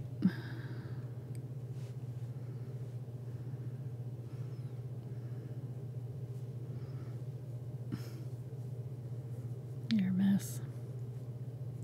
So those who have popped in late, so we want to let them just kind of go back over what's going to happen to this painting after you're done with it. What do you mean? Who winner? Our winner? Yeah. Oh. Yes. This is going to one lucky Patreon member. We drew, actually Spencer drew the winner. Mm-hmm. And that's Karen Lee. Karen Lee. Woohoo, from Georgia. There is another Karen Lee in our Thankful Art group. So it was not, there's two Karen Lees in there, spelled the same way. So it is Karen Lee from Georgia. From Georgia? Yes. Okay. From Georgia. So just to make that clear. So I wonder where the Karen in chat is from here. Hopefully she doesn't think that she won it and it wasn't her. I didn't know. The other Karen Lee didn't look as active, so I don't think she's... Okay. I don't think she was also in Taking Flight, the Patreon group. So, and I don't think the other Karen Lee was a Patreon member. There's only one Karen Lee on Patreon. So if you're Karen Lee and you're not a Patreon member, then it's not you. Because this was for Patreon folks. This was a thank you to the Patreon group. So you had to vote on Patreon. This was a thank you for being awesome and changing our lives and making these kind of paintings available. And yep, it was breaking the $5,000 a month pledge goal. Yeah. And so now we need to set a new goal. I have a number. Angela thinks it's too much. So if you're in chat and a Patreon member, give us a number that you think would be good for the next goal. In my defense, I thought we wouldn't be making $1,000 a month. I thought I would be happy with that. And yeah, so there you go. I had very low expectations for any of it. It's well beyond my imaginings at this point. Oh, for sure. It has just completely blown us away. I mean, it's just amazing. The love and the support that that the community has given to us. I mean, there's over 1,400 supporters right now on Patreon. And this just... Yeah, blows my mind. Mm-hmm. Blows my mind. Okay, so he's looking a little frosted, but that's okay.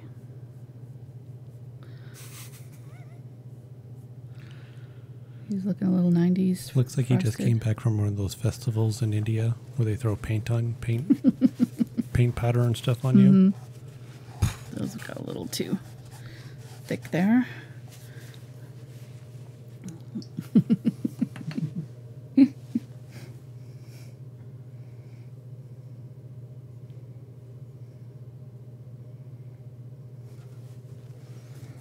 Okay, I'm adding a little bit of yellow to it down here. But these are, there we go.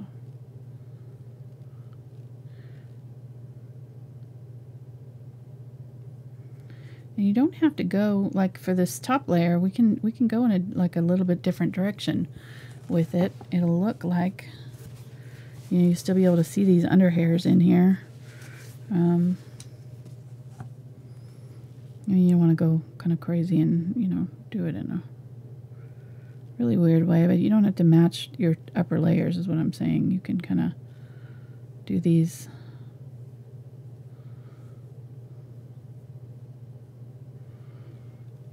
a little bit different because you can kind of see on your photograph that they're kind of all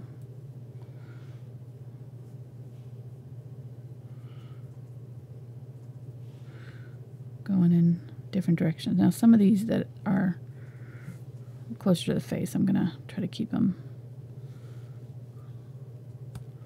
closer to what we did before, but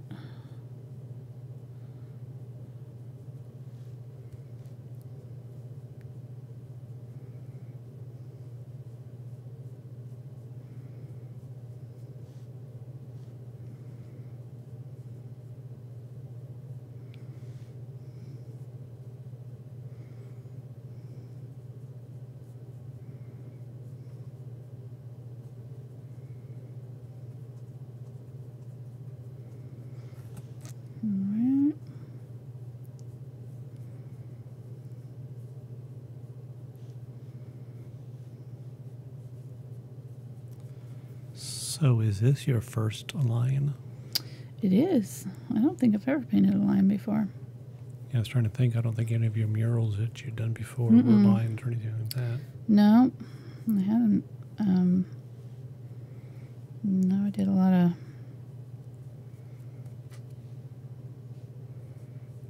of things, but I've never done a lion. Not that I can remember, at least.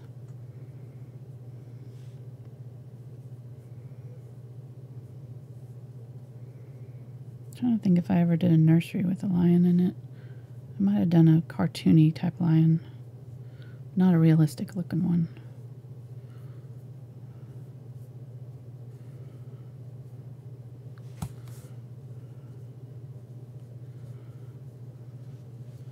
So we're just going to scan this painting and email it to her, right? Don't listen to him, Karen. No? Okay. All Why right. are you wanting it for your office? Well, no, it's looking pretty sweet, actually. I mean, I should have become a Patreon member and voted in there. Well, we'll be doing another giveaway soon. We're going to probably... I'm kind of holding on to the paintings right now because we're going to be doing a special exhibit here in town next summer. So I'm sort of saving all of my paintings. I haven't sold a lot of them, or really any of them. But once that's over next year, we're going to have a big old sale. get rid of all these Gosh paintings that are almighty. cluttering up the studio. We're going to have, what, probably another 100 paintings in here? Easily. Yeah. I need to do another 360 picture of the studio so they can see just the piles of piles and piles sketchbooks and paintings and yeah, it's out of control. All right, tapping in these highlights areas here.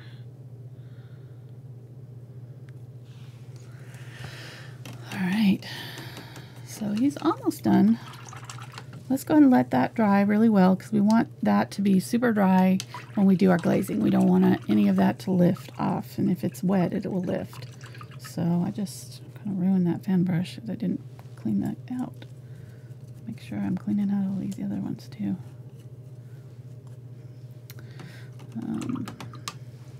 So yeah, I did all of that with the 3/8 inch angle, or the 3/8 inch rake. That's actually called a grainier, Filbert grainier on there. Let me show you. Whoa, can you see it? Nope. put your hand behind it to see if it focus. There we go. Filbert grainier. Grainier? Grainier. Grainier or Granier? Granier. I don't know. Yeah, it's grainer. Grainer. Rake, comb, they're all basically the same. Buongiorno. They've all got different sort of names depending on the manufacturer, but they're all basically the same type of brush. So, all right, grabbing some black and white here. I'm just going to add a little bit of more highlight on the black area of the top there, just so it shows up. So let's work on the eyes. You can zoom on in the eyes there, hun. I'm going to grab my angle brush. This is the 1/4 inch angle shader. And we will put our color on. Let me grab the burnt sienna here. And I'm going to let it mostly on the tip of the brush. Got a little bit of extra water on my paint, so it's thinned out. What you can do is just kind of add water to your paint and then kind of wipe your brush clean and then just sort of sweep it through the dark color to get it on the tip. But I like to dip the tip into the paint. That's the thinned out version. And then just kind of run it back and forth. This is called floating. So what it does is gives you the bright color on the tip, and then the back end should have really little to no color. You can test it on your paper towel, but there you can get a little bit of water in your brush and then touch it on the paper towel and it'll get off any of the extra water, and that way when we go onto our lion here we can give him some shading on his eyes.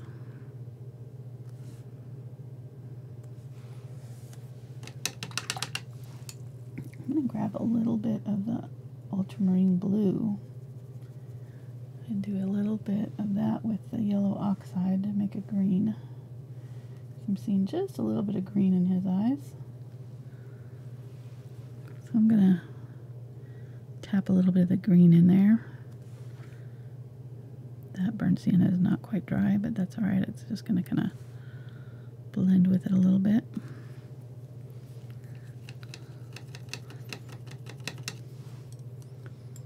There's sort of texture in the cat eye.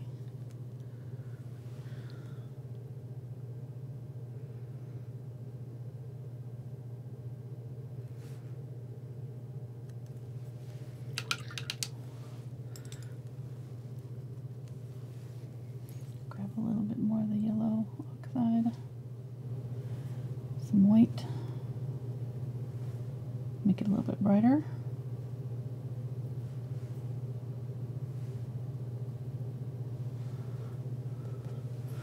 Let's add a little bit of bright.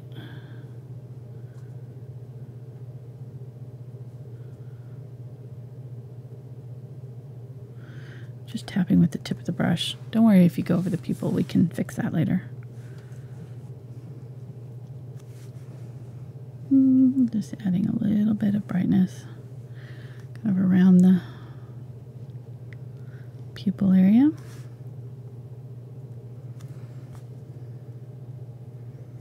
Just kind of creating like a mottled texture on the eye.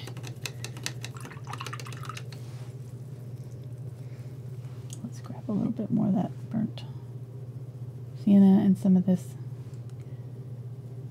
Indian yellow hue.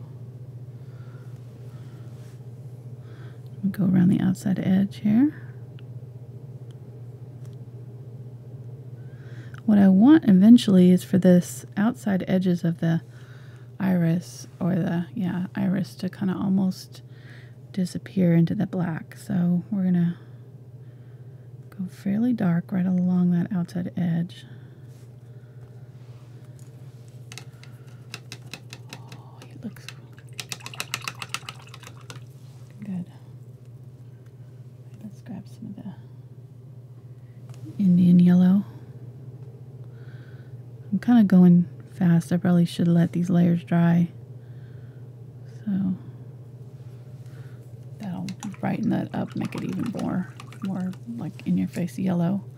There, let's go ahead and grab a little bit of the black. And I'm just going to kind of touch up the pupil a little bit. And around the outside of the eye.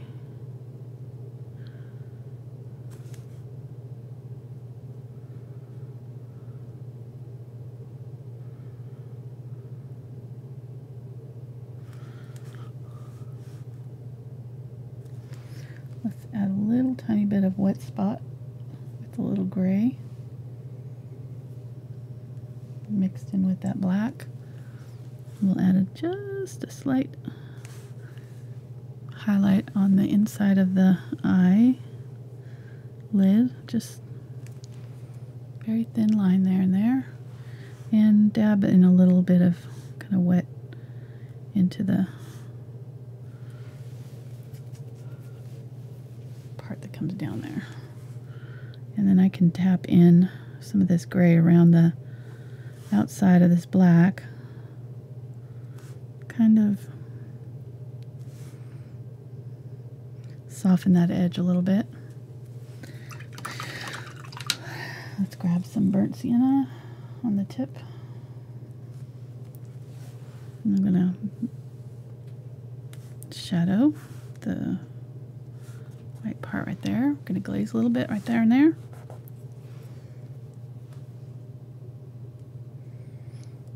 Grab a little bit of that unbleached titanium, tap back over it, kind of lifted it up.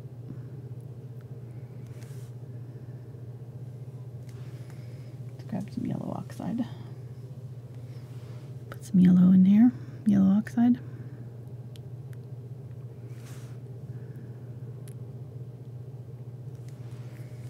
There we go. I'll set those eyes back. And now we want to go with the dark shadow. So we're going to grab the burnt umber. This should be dry on our eyes now. And now we're going to go really dark right here.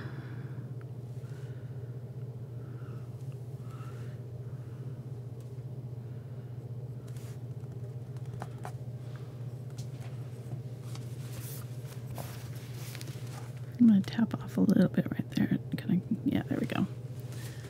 I went in a little too far right there. So there, this area is pretty dark. Do the same thing on this side.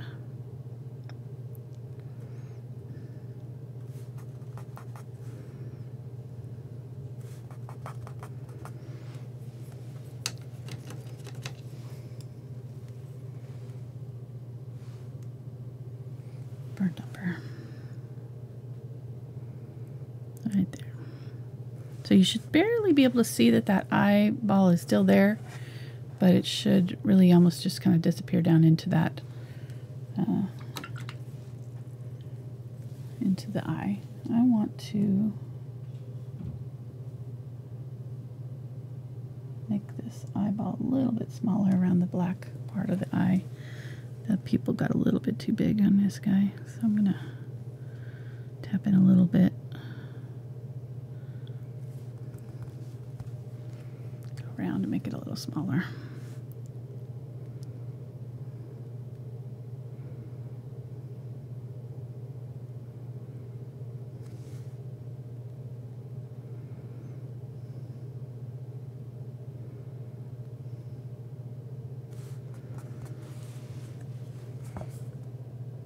Okay, there we go.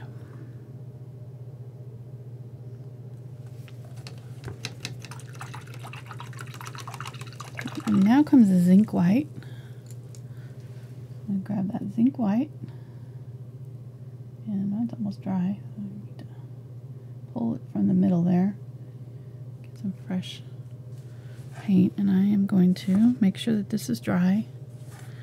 I'm going to go right on top of the eye right there. Create a highlight.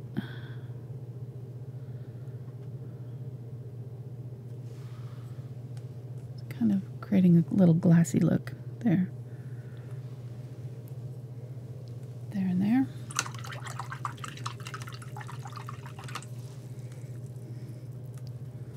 If it went on too bright, you can kind of tap it off. That one looks a little bright.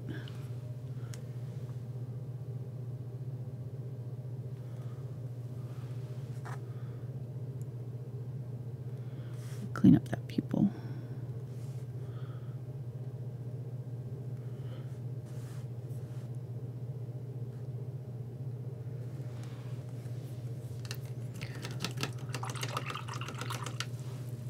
And he really didn't have like a bright highlight in his eye in this photograph. I'll put a little bit of a highlight up in here. Just like that. Let's do a little bit on this side.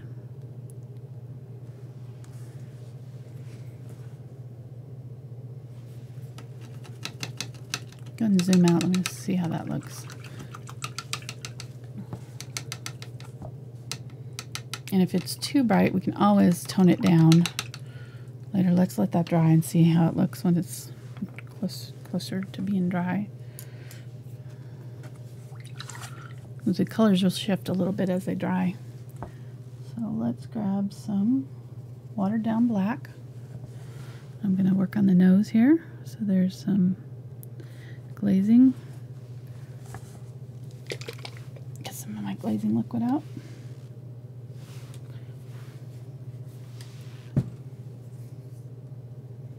So we're at 2 hours here. But not too bad. Yeah, the union says I get a break, so. You taking off? I'll be back in 15. Okay.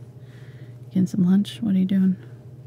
You've already had a bunch of chocolate this whole time.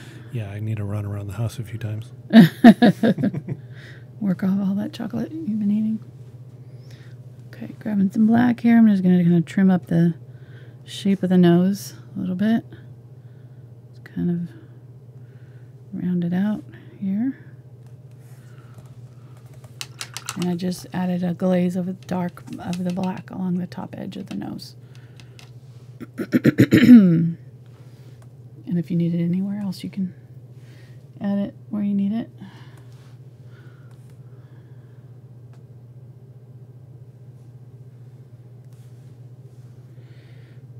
Okay.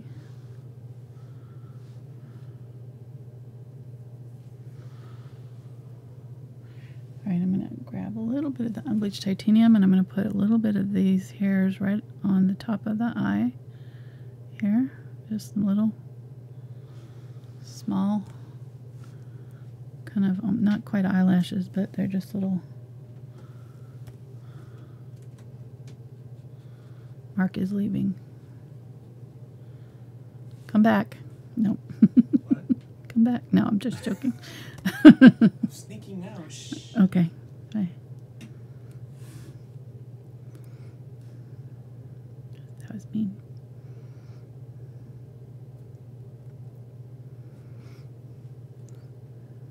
Oop.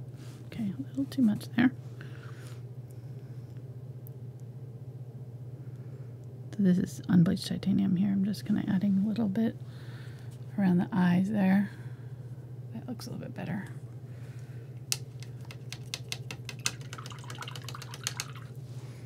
Let's add some details into the muzzle. So he's got some, grabbing the burnt sienna and raw sienna here. He's got some little freckles along his muzzle.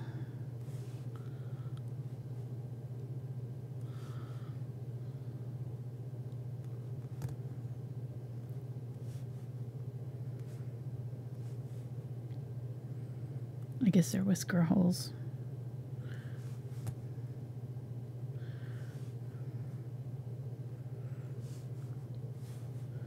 So we're gonna create the lines that kind of curve in towards towards the nose a little bit.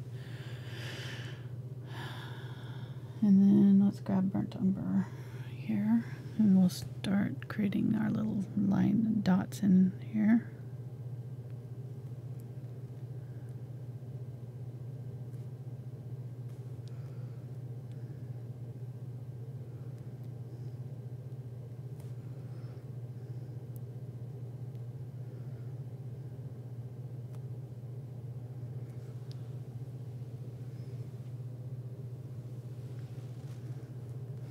We'll probably come back in with some black to do over, but I'm going to start with burnt umber. Keep it soft, and then we'll work in.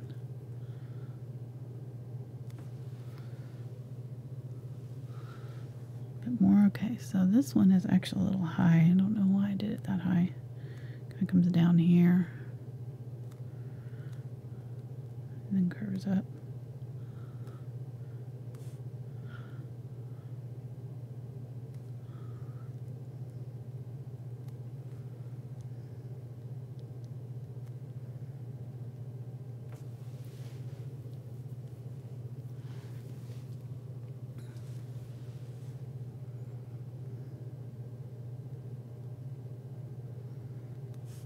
These ones down here aren't really dots. They're just kind of shadowed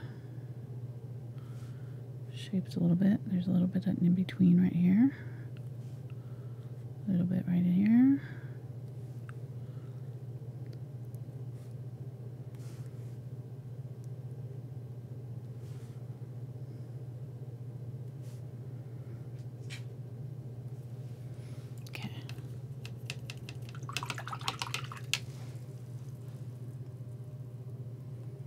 I'm grabbing some unbleached titanium now. I'm going to tap in here around these.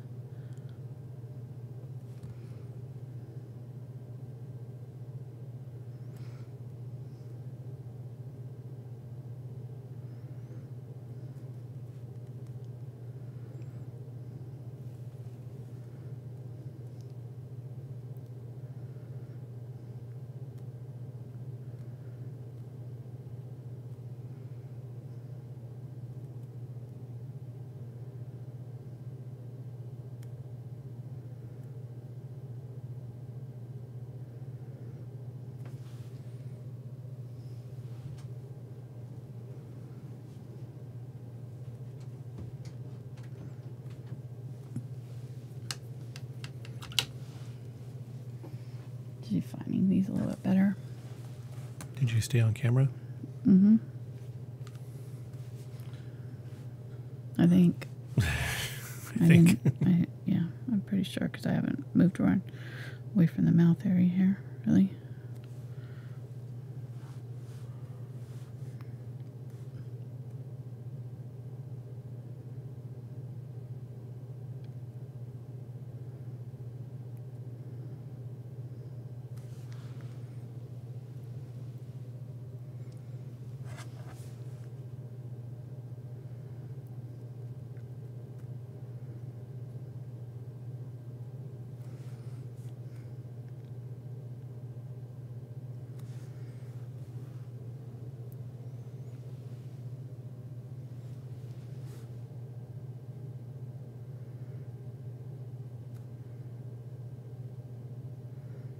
of going in between and over.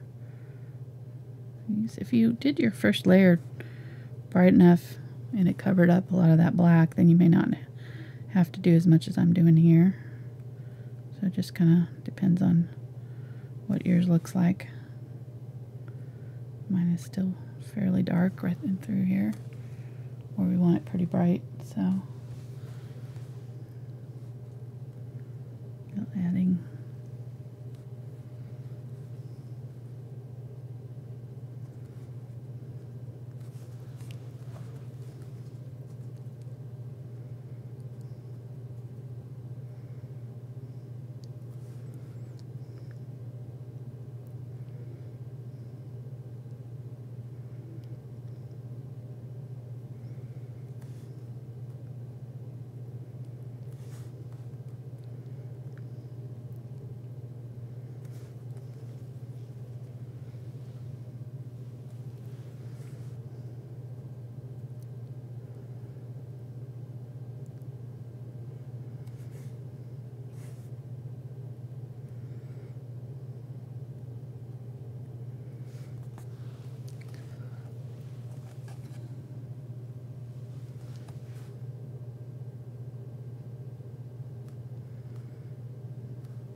yourself some coffee, huh?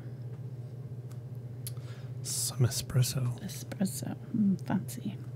Yes, and I've discovered that I'm nearly out. Uh-oh. Yeah. That's not good.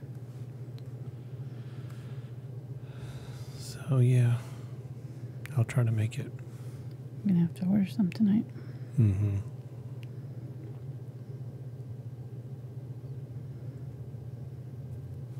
Can you make it through the weekend? I'll try. Just gonna have to go easy on it.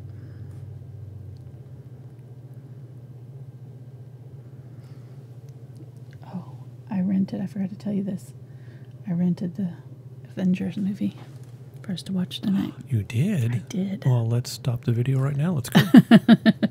Sorry, everybody. We're done. So, priorities. I had realized we hadn't watched it. I saw that it was available to rent, and I was like, wait a minute. I don't recognize any of that. I don't know what happened last summer, I guess, when it came out, or whenever it came out, I guess. We never did get to see it. What have we been busy doing? I don't know what we've been doing on our weekends. I know. Oh, he's looking good. I'm taking next Friday off. Taking next Friday, yeah. Quote unquote. And so I'm doctor, annual physical, and we're going to the eye exam. We're party animals. Oil changes. So that's how we do our vacations. Our days off. Because Saturdays are usually taken up. Yeah. That's all right. We're used to having our Saturdays taken up. We did soccer for about 12 years or so with all of our boys. So what's a Saturday? Exactly. This is more fun. Oh, yeah. Way more fun. I don't yell as much. Mark. No. Mark I'm turning off your microphone. Mark is the most mild-mannered, nice guy that you'd know until it comes to his son's soccer games. My kids in general. All I'm saying. My family. Don't mess with them. Don't mess with Papa Bear. He's gonna take you out. He did get almost removed from the field one time. Twice, yeah. I'm not proud of myself, that's for sure. I apologize to my sons I was a little bit angry, too. For being that dad. Yeah. For a while there, he had to watch from the car. Yeah. It's just so funny to me because you never yell at any of us. Like, you were not a yelling kind of guy. It just cracked me up. That's so... It's just a whole different part of your personality came out there. Then one year, the parents were like, hey, yeah, you can be the coach for the 3-on-3 team. And I'm like, no, you really don't want that. And then afterwards, I was never asked to coach again. Yeah. I don't know what that is. I mean, even just watching sports and stuff like that, I can't watch a sporting event. Yeah, he doesn't for watch teams sports. that I care for because I just get He gets angry. way too involved. Yeah. It's funny. I'm okay with it. I don't have to watch sports. Although I'm the one watching them lately. Yeah, exactly. So fantasy football team. Yeah, that's what you were doing last night. We were watching TV. She's like, okay, you can do whatever you want. I've got to draft my fantasy team now. Got a good team. I'm happy. Got a better quarterback this year, so hopefully that'll help. Got Drew Brees, so I don't know what team he plays for though. I don't know the team. I guess I need to figure that out. I just recognized his name and he had good stats, so that's why. I think he still plays for the New Orleans Saints. Okay, good. Well, whatever. What place did you come in last season? Fourth? My first year doing it, so it's just against my cousins and my brothers, so it's not for money. It's just for fun. Kind of like stretchy pants.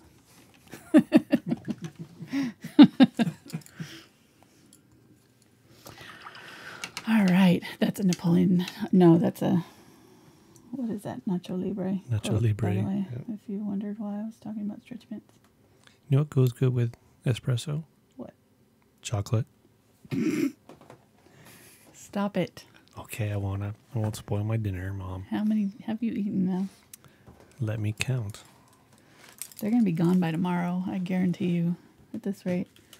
Okay, I've got white now on my brush here, and I'm going to do the chin. Since, well, actually, no, I don't want to do the chin yet. I want to glaze this bottom part here. So I'm going to grab the flat brush here. This is the bright, number 4 bright. And my burnt sienna. I'm going to add a little bit of the burnt umber to it. And grab some glazing liquid. So I want this thin, because I want to see through my hairs. So I'm going to go over the top of my hairs with this color. You can see it's going to magically transform our lion. It's pretty amazing. This part is always my favorite. What? Were you going to count up your chocolates there? Trois. Only 2? Tres. Uh-huh. 3. 3. Oh. Trois is 3 Do. in French. 2. Oui. Got it. You know I don't know French, so. All right. Oh, he's so cute. So we might do one more layer of the bright hairs, just very thin layer after this. We'll see how we do. But this is the burnt sienna and burnt umber here. So before glazing, after glazing here. You can see the difference it makes. And in some of these areas right here, the burnt umber, I'm going to go really dark.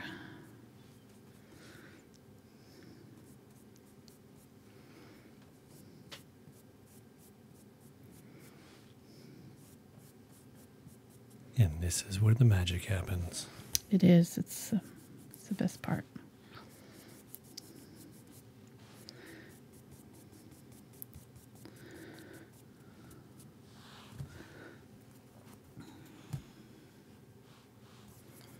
Okay, so we've got a question. Yeah. They want to know, is gloss medium and varnish okay to use? You can. It doesn't give you as much time to work. So, like this glazing liquid has an extender in it. So it gives me a little bit more time to mess with it before it dries. And something like the gloss medium and varnish, if you mess with it too much, like if you overbrush it, it can become gummy and cloudy. So I probably would not. I wouldn't recommend that, probably. Just in general. Burnt sienna. I've got some yellow oxide here, so I'm going to glaze some of that over in some places. More of the yellow color. So you see how all the beautiful colors that we've already done are kind of poking through. We want to keep this layer thin enough. If you get it too thick, or you feel like you can't see the under layers too much, you can kind of go over with a wet towel and kind of pull off some of the upper layers. You can't get this look by painting it straight on with the yellow oxide.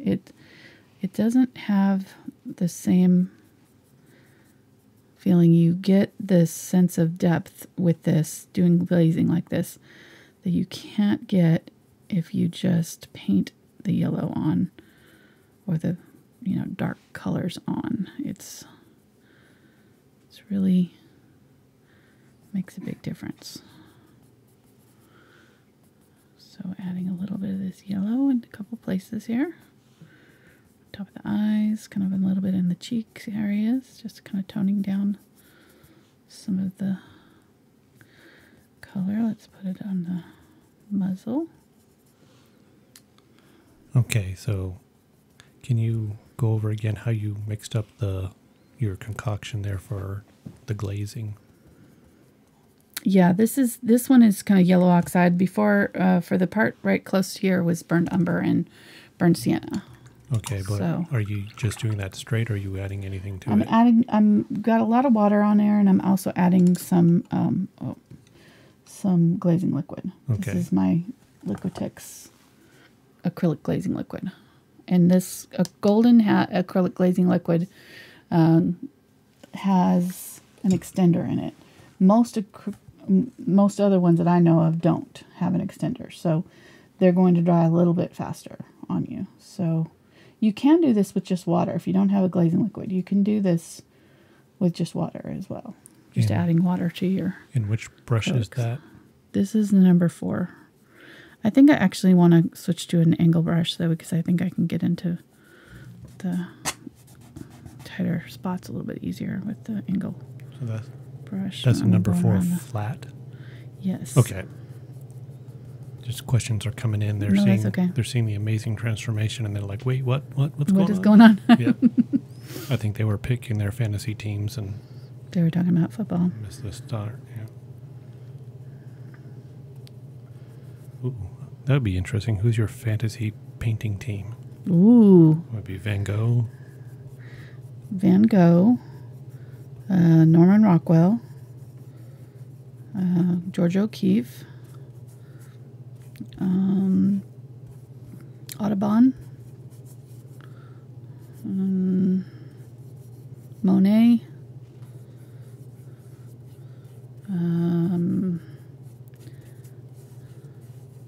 Did you say Audubon?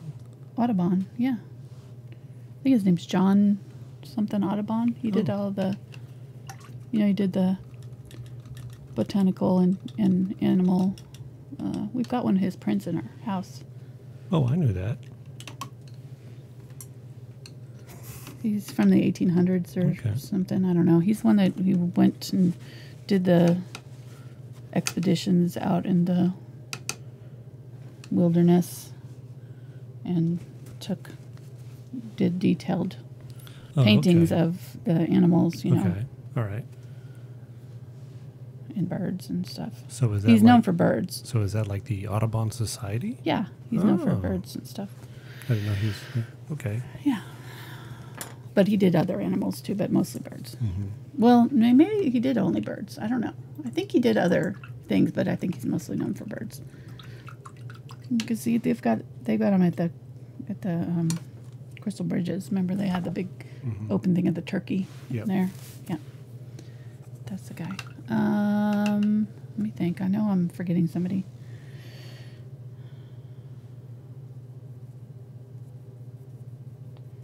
Okay, one burnt umber here. can't think of names while I'm painting. You know that. Why you ask me names? No, I just asked who would be your fantasy painting team. I know, I noticed you haven't mentioned me yet, so thanks.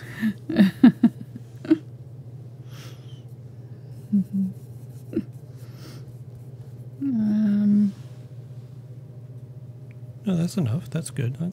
Those are some good ones. Right. Those are the only ones I can think of off the top of my head. I like Degas too. I like the Impressionists. Pretty much any of them.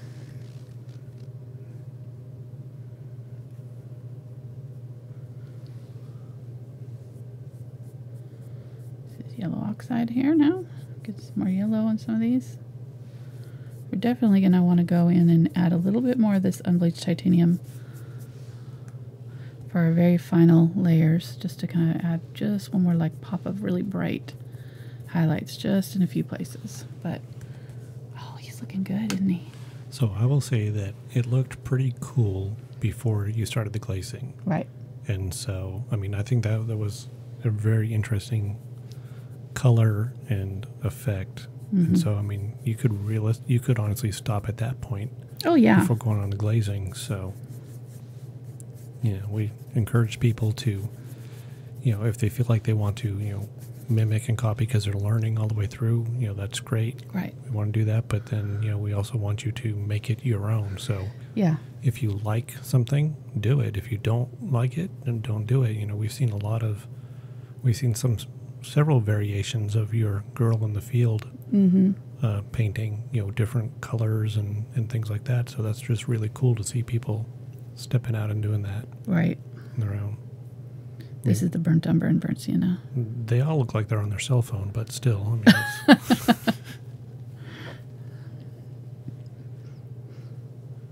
I think she was touching her hair. She was being... And we're doing another in that series because we enjoyed it so much. I found a girl walking in a lavender field picture. She's blonde this time. So we got to represent the blondes there. And so we're going to be doing that in a couple weeks. So if you enjoyed the lavender or the girl in the poppy field painting, we'll be doing another one in that series.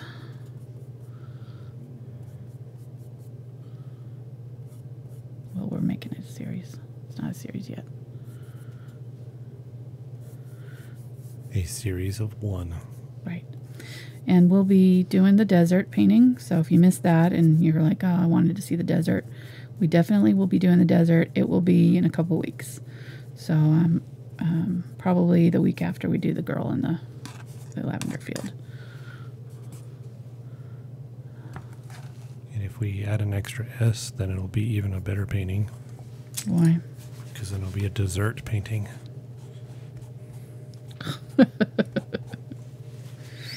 I see what you did there. Mm-hmm. I see what you did there. All right, getting the burnt umber here. And I'm going to add some, let's see. There's just some kind of details in the cheeks here that kind of got lost. So I'm going to tap back in some of these kind of freckles that are in his cheeks here.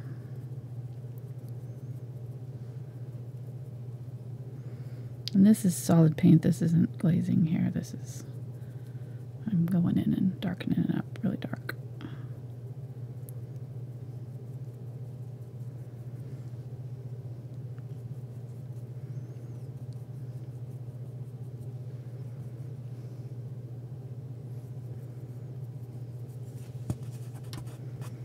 And then we can kind of lighten that up a little bit right there. Okay. Let's grab some black on the tip of my number 1 brush here. And I'm going to go in and darken up these freckles a little bit. Or these, whatever these are. I think they're like pores where his his whiskers come out. Whisker holes. my technical terms here. Scientific. Hashtag science facts. I wonder what that's called in the Latin. Whisker holes. I took Latin in school. I should know that, right? I don't know why my teacher suggested taking Latin, but I didn't. I had a good teacher for it the first year. Second year wasn't so good. I moved, so I quit after my second year. Because my second year Latin teacher was nowhere near as fun as the first year Latin teacher.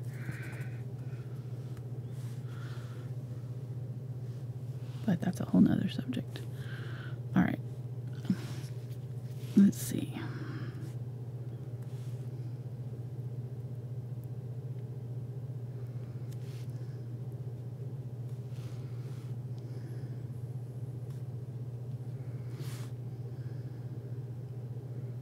Just darkening up, making sure that those areas around the eyes are really nice and dark.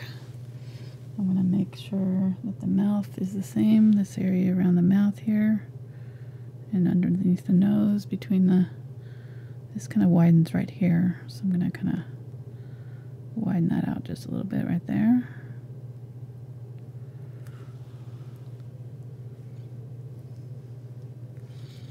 And then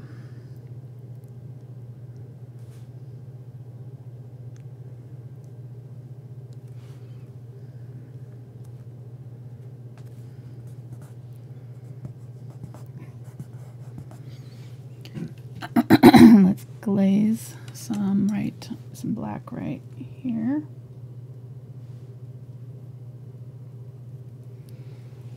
Get some glazing up here in the black.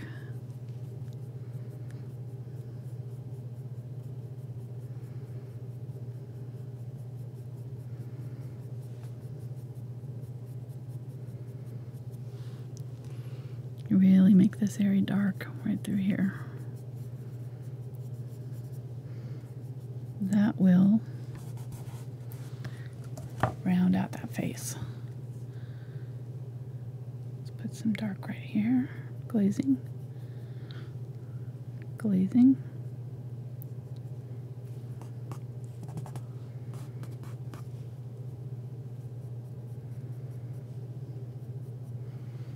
That pulls anything light up in front. So putting this really dark black right in here pulls that muzzle forward. We can do it around the eyes back here too. Gonna come down from the eye. There's a little dark.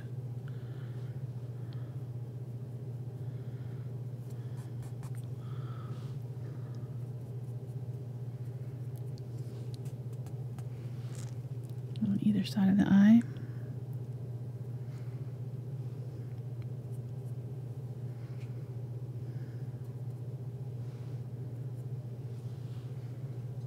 Go. And then this area,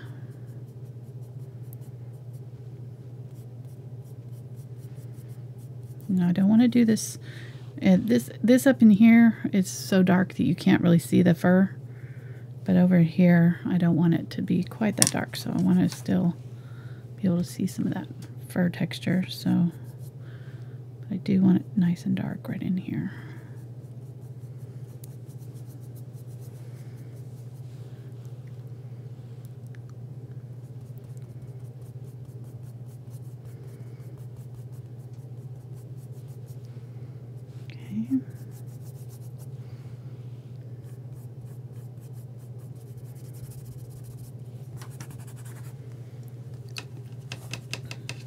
He's looking good. Starting to come together. More in here.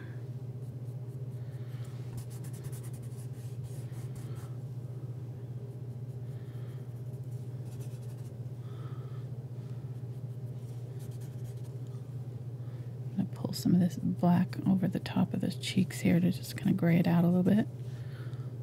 Let's gray out some of this area.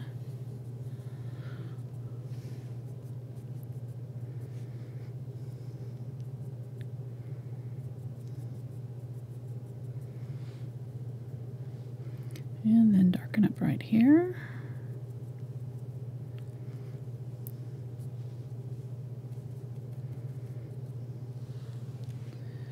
Let's go really dark up in here.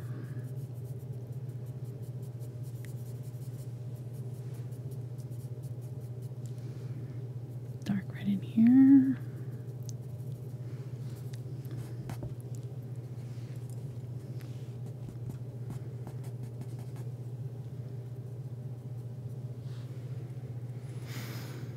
Right, and then I'm going to tap, tap, tap right here. There's kind of some freckled texture, some texture underneath the lip.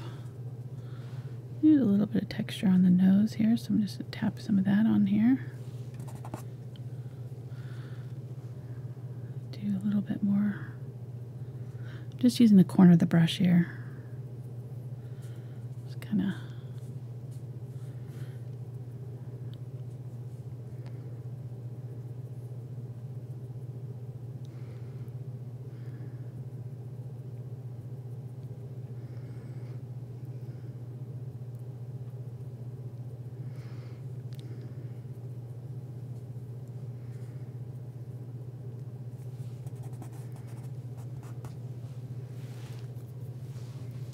Notice I kind of missed.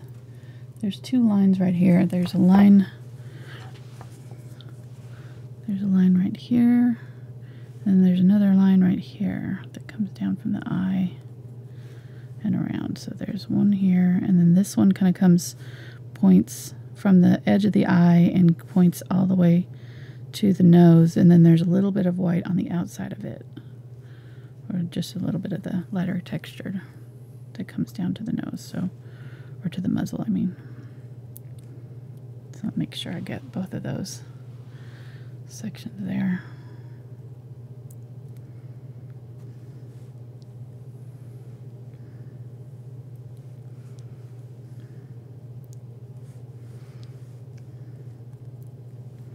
This is unbleached titanium. I'm just kind of tapping in with a little bit of unbleached titanium to brighten up those areas. Okay, so let's go across. Tap.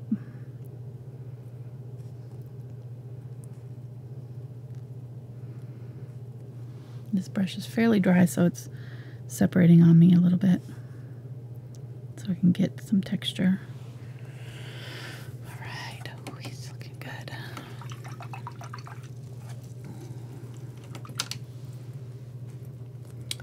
All right, so let's do the smaller rake here. I'm going to use this one.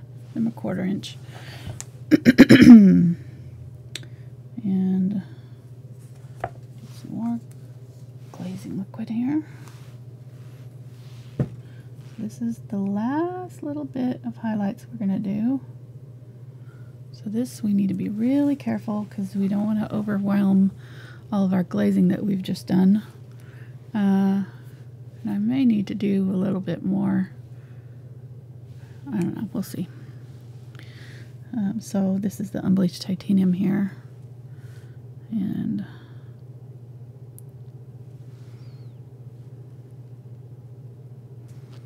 no, I need this brush here. This is that stiffer bristled one.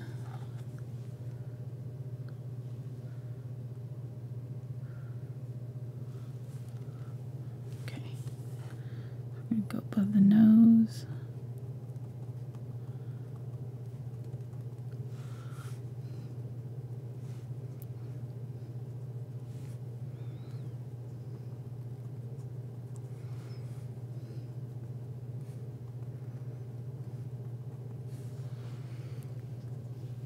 I'm going to grab white to do right here.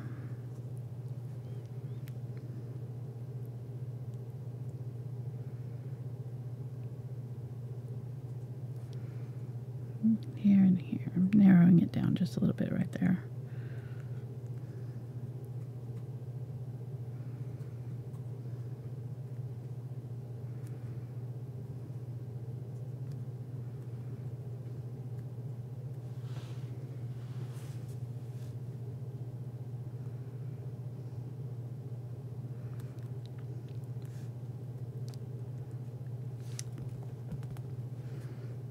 you get too much, just tap it off with your finger there. Okay, so bright white right there, and then we're going to start doing out.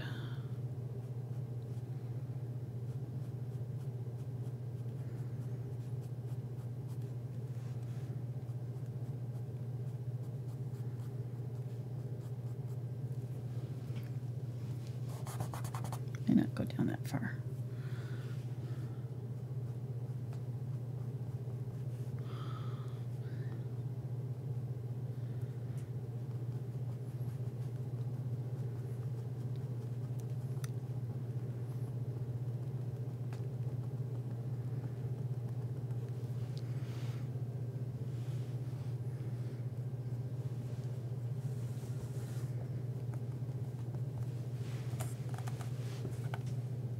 Okay. I'm going to use the liner brush with some white here and put in some whiskers. Well, let's continue to do this first, actually. Let's put in our highlights on this part of the face first. So did a little bit more highlighting right here and right in here.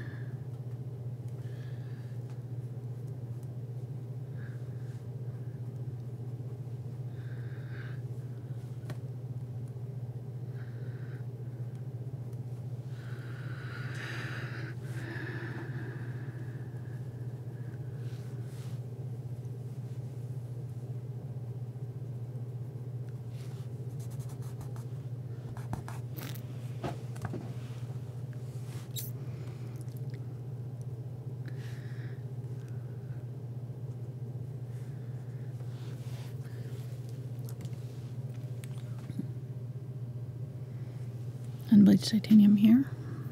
Maybe a little bit of yellow oxide just to tone it down slightly. I want it pretty bright. I'm going to do it right here.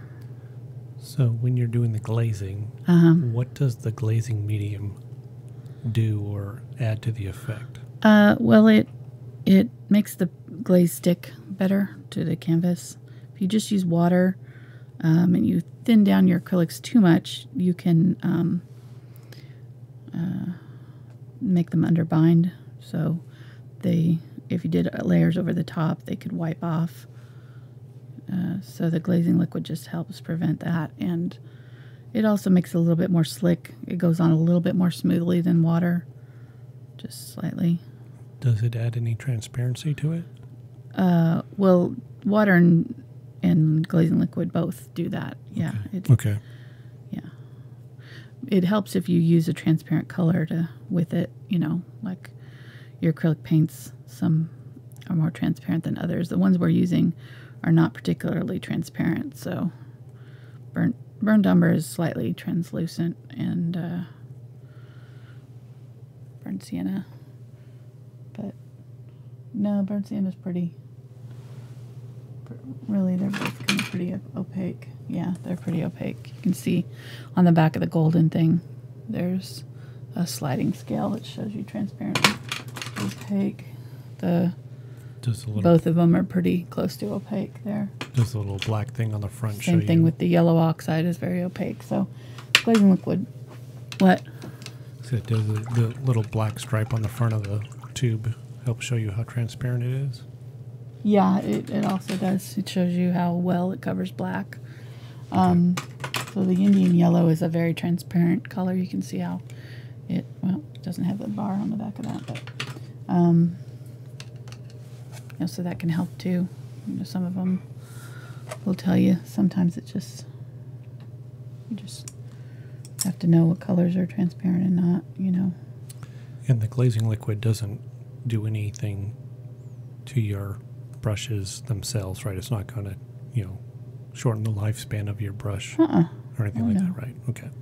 It's not, it's all of the glazing liquid is the stuff that's in the acrylic paint. It's a binder. Without the pigment. Without the pigment, yeah. Okay. So it's kind of the base of what the acrylic pretty paints much, are. Yeah. Okay. Pretty much all your mediums are, what is it made out of? if it says 100% acrylic polymer dispersion.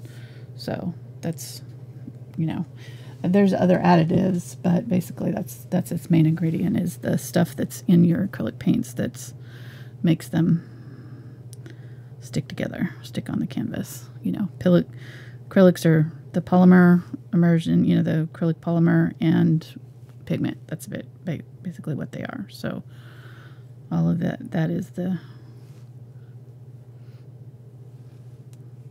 you can think of it as clear paint if you want to, if that helps.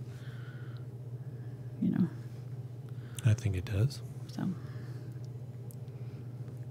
okay, just putting a few little highlight areas. I may still glaze over that a little bit because it looks a little bit dark.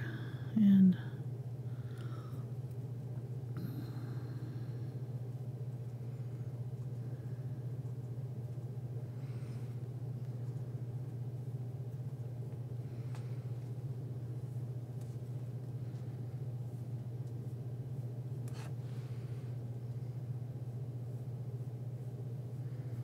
this is like when I do those bird nests. I end up doing so many layers because you do a layer and then you glaze it, and you do another layer and then you glaze it, and then but it ends up, you know, creating this really incredible depth that you just can't get any other way. So this is a little bit too bright for our final highlight layer, but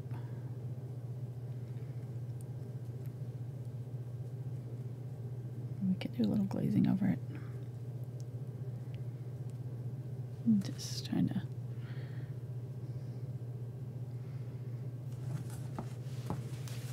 You got it a little too zoomed in there, huh? I'm sorry? You got it too zoomed in for me. Oh, I'm sorry. I was paying attention to the chats. That's all right.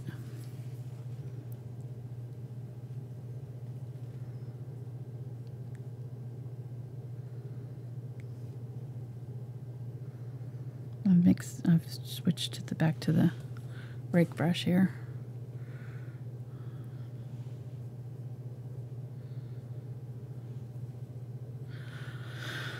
Alright.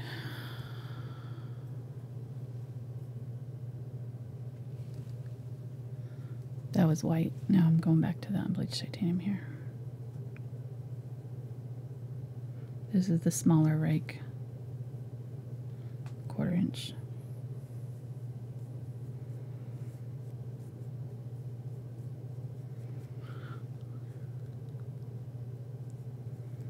What is chat saying?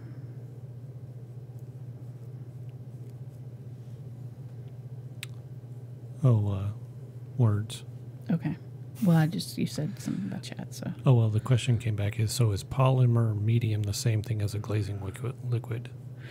Well, it's the same basic ingredient, but they do different things to them. You know, they add different things to them to make them act in different ways. So, I don't really know exactly how they're different, but you could use that. A lot of times the difference is in the viscosity. So, you know, your gel mediums are the same thing, only they're thicker, you know, and so your polymer medium there might just be a thicker version of the glazing liquid. I'm not sure how thick it is, you know. But yeah, do we have a polymer medium here? I do somewhere. So I think it's up there somewhere. Okay, I'll dig around for it. Okay. And not bother you, of course. Don't, please. What? You're no fun. They can find all that information on the Golden website. If they go to the golden.com website, it's got all kinds of information about all their mediums, all how to use them and all that stuff. That's probably the best place to find your information on this stuff, because I'm not like an expert, so I don't use a lot of, I know how to use the ones that I use, but I don't use the other ones very enough to like be able to tell you definitively about them. So I would just say check out their website. If you've got questions, they can answer a lot of that on the website, and they've also got like little tutorials and things. Well, little demonstrations. Some demonstrations about how to use some of them and stuff. Please don't.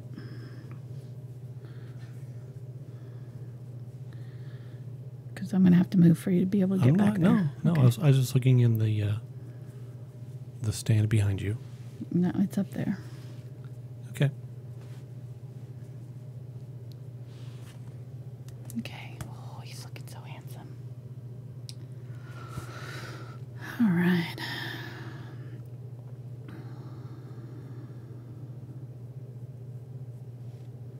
Going very, very, very light here with these.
So this is about a beginner level, right? Well, yeah, I said at the beginning that it was more of an intermediate to advanced level. So, but like you said, you could simplify it. And if you watch the fox video, you can see how I kind of did the fur on that one. The eyes are similar, that would be a way to simplify it. I'm going to use some yellow oxide here and do some more hairs in this shadow area with the yellow oxide. Now that we've got our dark color down, we can kind of add some of this yellow over the top in some places. We're almost done. Let's do a little bit around the face here.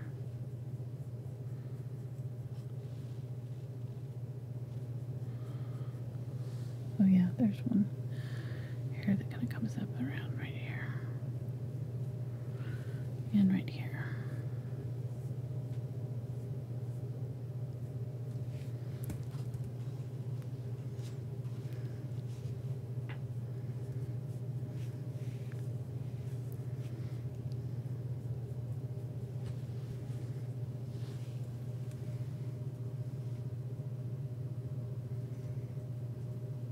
Burnt sienna and yellow oxide here. Do some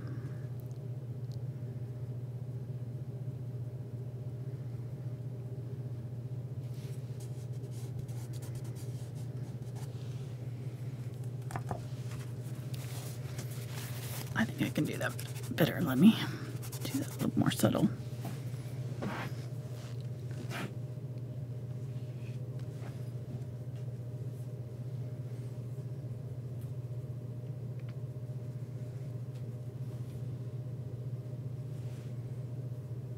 Paints are getting dry here, so let's spray them.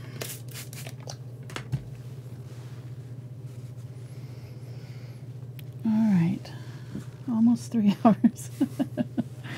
We are ending our video tomorrow after 2 hours, so just to let you know, we're not going to go super long tomorrow.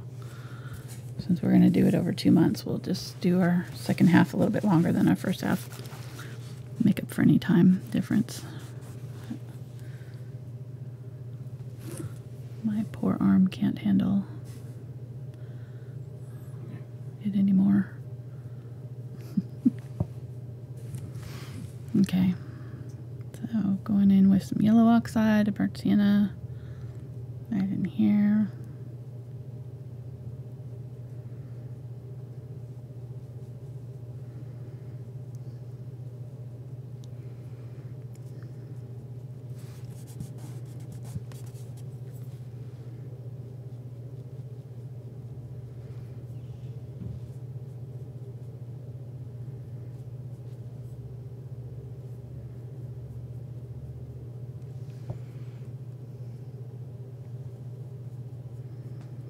These are the upper layers, right? So saving them for last.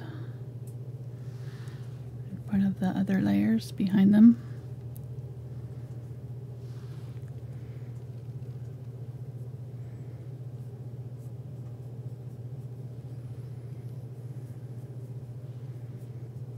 Just going to kind of go over some of this that we just put in to soften up some of the highlighted areas. Maybe add a little bit of this in between and on top of some of the highlights, not covering it all up, but just adding a little bit of this darker color, especially where it starts. If you kind of do that where those highlights start, then you can make them a little bit more incorporated into the rest of the fur.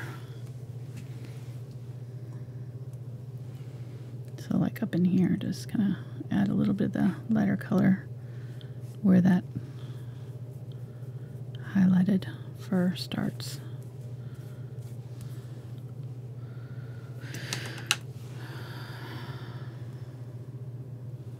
What are you laughing at over there? Oh, somebody suggested that the line needs a Frida eyebrow.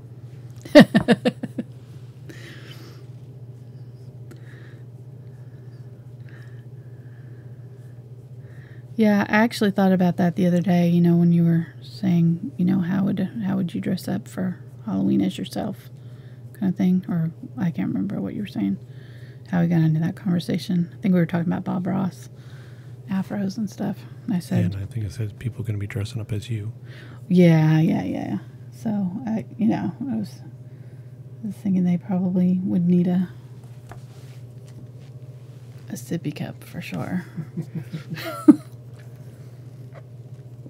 I'm never too far from the sippy cup. I'm not growing a unibrow. That's all I'm saying. Although I probably could pretty easily. So if I'm ever in a coma, you're gonna have to pluck my eyebrows for me, hon. The older I get, the more, and my chin hairs and my mustache area. It's just pretty much the whole hair thing has gotten out of control lately.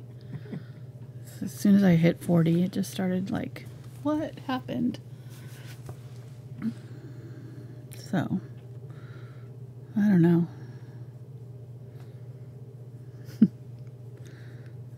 or go all white like Andy Warhol. Oh, Warhol. He's got to be on my fantasy team for sure. Not so much his, well, yeah. Not so much the soup can stuff. I didn't like his. Nobody can paint a can of soup like him. I liked his portraiture and the animal prints that he did. I loved all of that. So.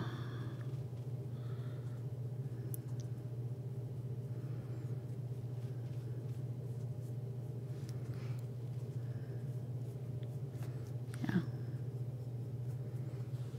Okay, getting there.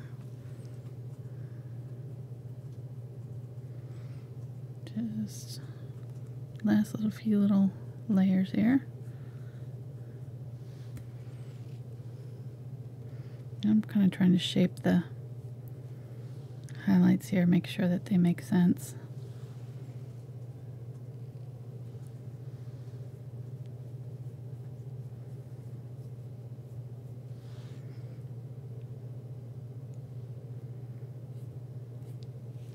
And I may want to add a little bit of glazing one last time.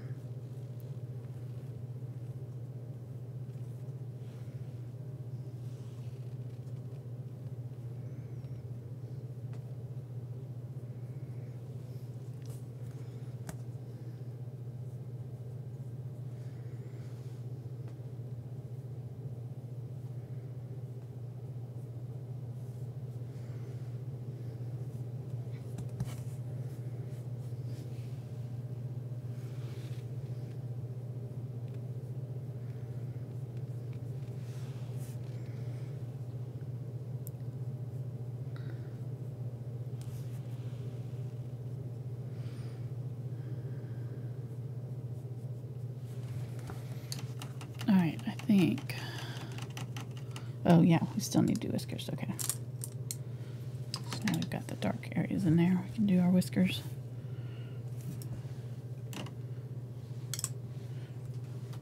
Grab the white. I'm going to put out some fluid acrylic and make it a little bit easier. Ow. Ow. Liners, brushes, even more than rake brushes, you absolutely need to have it thinned out. If it's not thin enough, it will not flow off your brush and you'll end up getting thick lines. Because you'll end up having to press down a little harder than you should have to get the line to come off, the paint to come off your brush. So if you use a thin liner and very light pressure, hold it really close and just barely have the tip to where it's touching your canvas, and that way you can kind of control it a little bit better. Do this.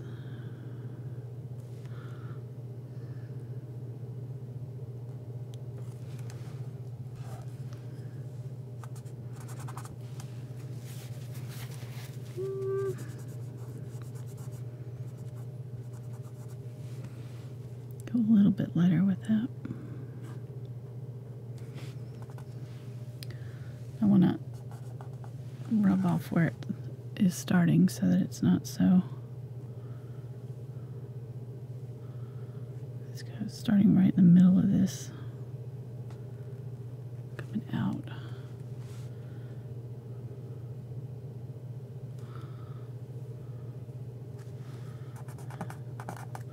So we'll have to glaze right there where they're touching in because we don't want that so dark right, or so obvious. Looks like it's sticking out from nowhere. Okay, coming down.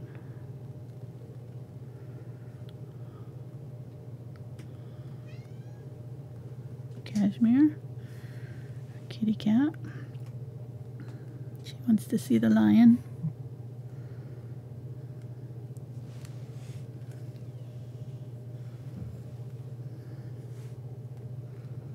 We had an episode with Oliver the other night, acting like he was a lion protecting his rabbit.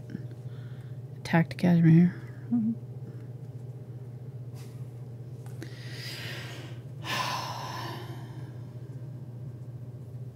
Don't get between the cat and his food, I guess.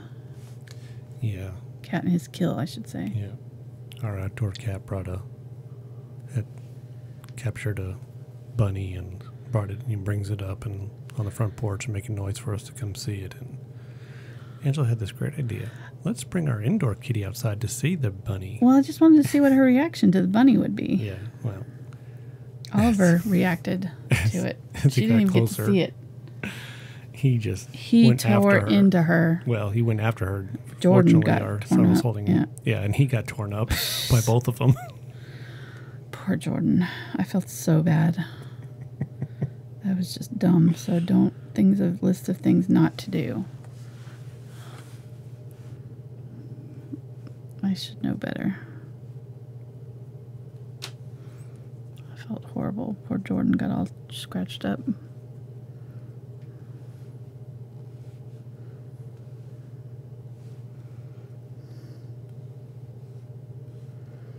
I thought it would be so cute. She would be like smelling the bunny and like, I don't know what to do with that. But no, Oliver was like, oh, heck to the no. That ain't happening.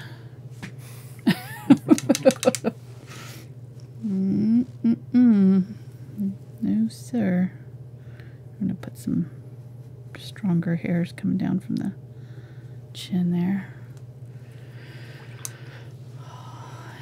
He looks good. I think the eyes are okay. I guess I'm gonna leave them, I think. Yeah. Probably. I might shade them just a little bit more on the very top because I feel like they could maybe be a little bit darker right up there where they... And the brow area right up here. They look a little surprised right now, so we'll darken it up right up here. Maybe a tiny bit of black. Well, maybe he had a facelift.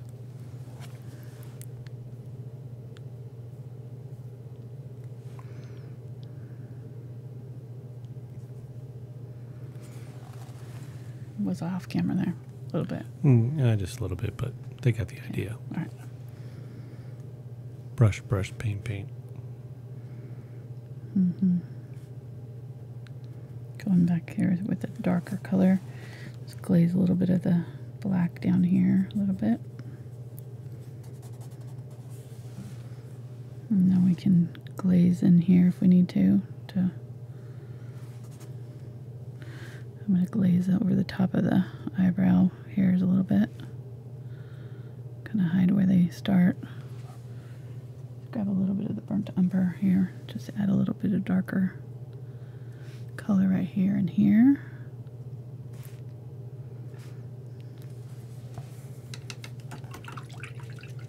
Yeah, that glare is just not going away, is it? We're going to have to work on that tomorrow because that's going to be... I don't know why it's doing that all of a sudden.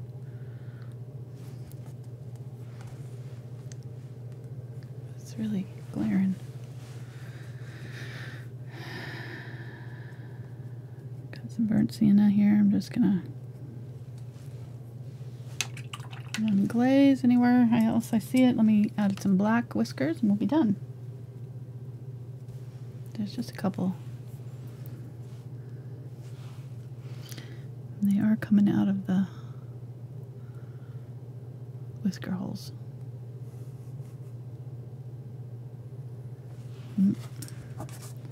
Yeah, use the...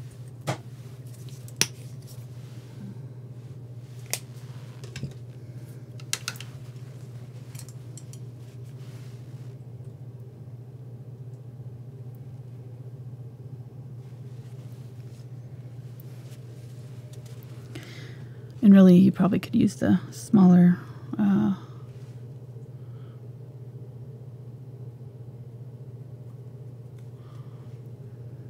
spotter for the whiskers too, if you're more comfortable using the spotter.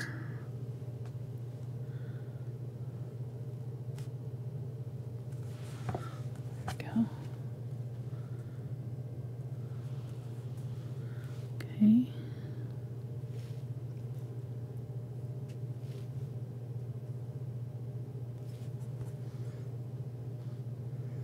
All right, I think we're done. Let's see, zoom out there.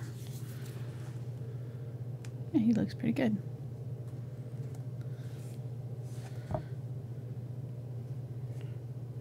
Okay. We sign it.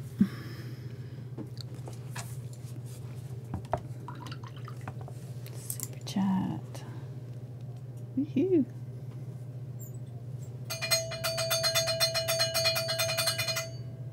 We had some good super chat support today. Nice. All right. Let me get busy Take here. that Patreon thing off there so I can see it. Fine. I thought that was pretty cool. But Well, I can't see. you signing it. Mm-hmm. All right. Well, so the first super chat was from, I believe it's Nani. There was no special message, but thank you very much for your support. And then the second one was from Mrs. Homie. And I like that. She says, love the line, can't wait to try it. Then we had from Michelle, and she said, I'm a patron, but this deserves a bonus. I Aw. love how your paintings are more realistic than other channels, and I can't thank you and Mark enough for what you do. Truly blessed to have found you. That's wonderful. Thank you so much to Michelle and Mrs. Homie. Then we had from Ditto Marks, and it says, you are an amazing teacher, Angela. Wish I could afford to pay you what you are worth. Oh. That's awesome, Ditto. So Love sweet. that. And then we had from Sandy, and Sandy says, you guys make my whole week worth rising and shining for. I Aw. look forward to my Angela and Mark fix every Saturday. That's awesome. Thanks again. Wow. And then Deidre says, this is amazing. Thank you for all the videos and sharing with the rest of us. So super. Thank you guys so much. That's amazing. Yeah, for Sandy and Deidre and Ditto Marks and Michelle and Mrs. Homie and Nani. Thank you so much, guys. I awesome. love this. I I was telling my friend the other day, I feel a little guilty for making money doing what I love so much to do. Because I absolutely enjoy this so much. And you don't know how much we appreciate you making this goal, dream possible for us. It's been a wild ride. Hope to be doing this many, many more years with you guys. So thank you so much for those who watch and help support our channel, and those who just watch and help support us that way. Yeah. And now for people who are just jumping in, since this video is more than 2 hours long, YouTube is cutting off the first hour or so of it right now. Yes. So it's going to take a while after we're finished streaming live for it to be rendered, but within the next 24 hours, the whole video will be posted permanently on YouTube. Yes. Yeah, it's a glitch that they've got going on with their live streaming system. I've mentioned it to them multiple times, and they basically said deal with it. So so anything sadly anything over 2 hours streaming gets cut off. Yeah.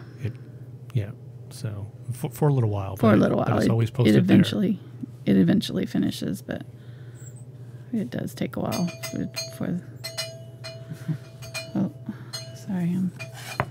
I thought I was done, but I thought I was done too. But Sandy says, one last thank you. Oh, thank you, Sandy. We'll have to, maybe we should eat out tonight. I don't know. What? Right. I could do that. Take off that Patreon thing so they can see the... Well, I was just letting them know about Patreon. Okay. Oh. And I'll turn off the flashy lights. Thank you. All right, there's our finished lion. So thanks, guys, so much for watching with us today. Hope you enjoyed it. And if you did, give it a thumbs up, subscribe, share it with your friends, all that good stuff. And we'll be back tomorrow for another Patreon-only show. That's for our bonus $5 level and up. Folks, we'll be starting that portrait.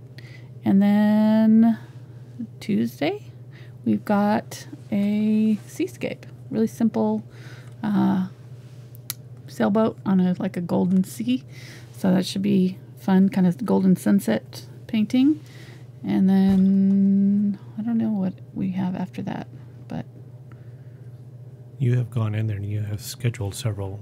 Yeah, I know that. We've got several scheduled out. So if you subscribe, check out the channel. She has. You can click on my name or my photograph after the show and go. It'll take you to my channel homepage, and it'll show you all the upcoming videos and all the other videos we've got. Right. You can hit the bell to get reminders, hopefully. Yeah. Of when the videos will be. Yes. Yeah. All right, guys. Thanks. Have a great rest of your weekend. We'll see you next time. Bye.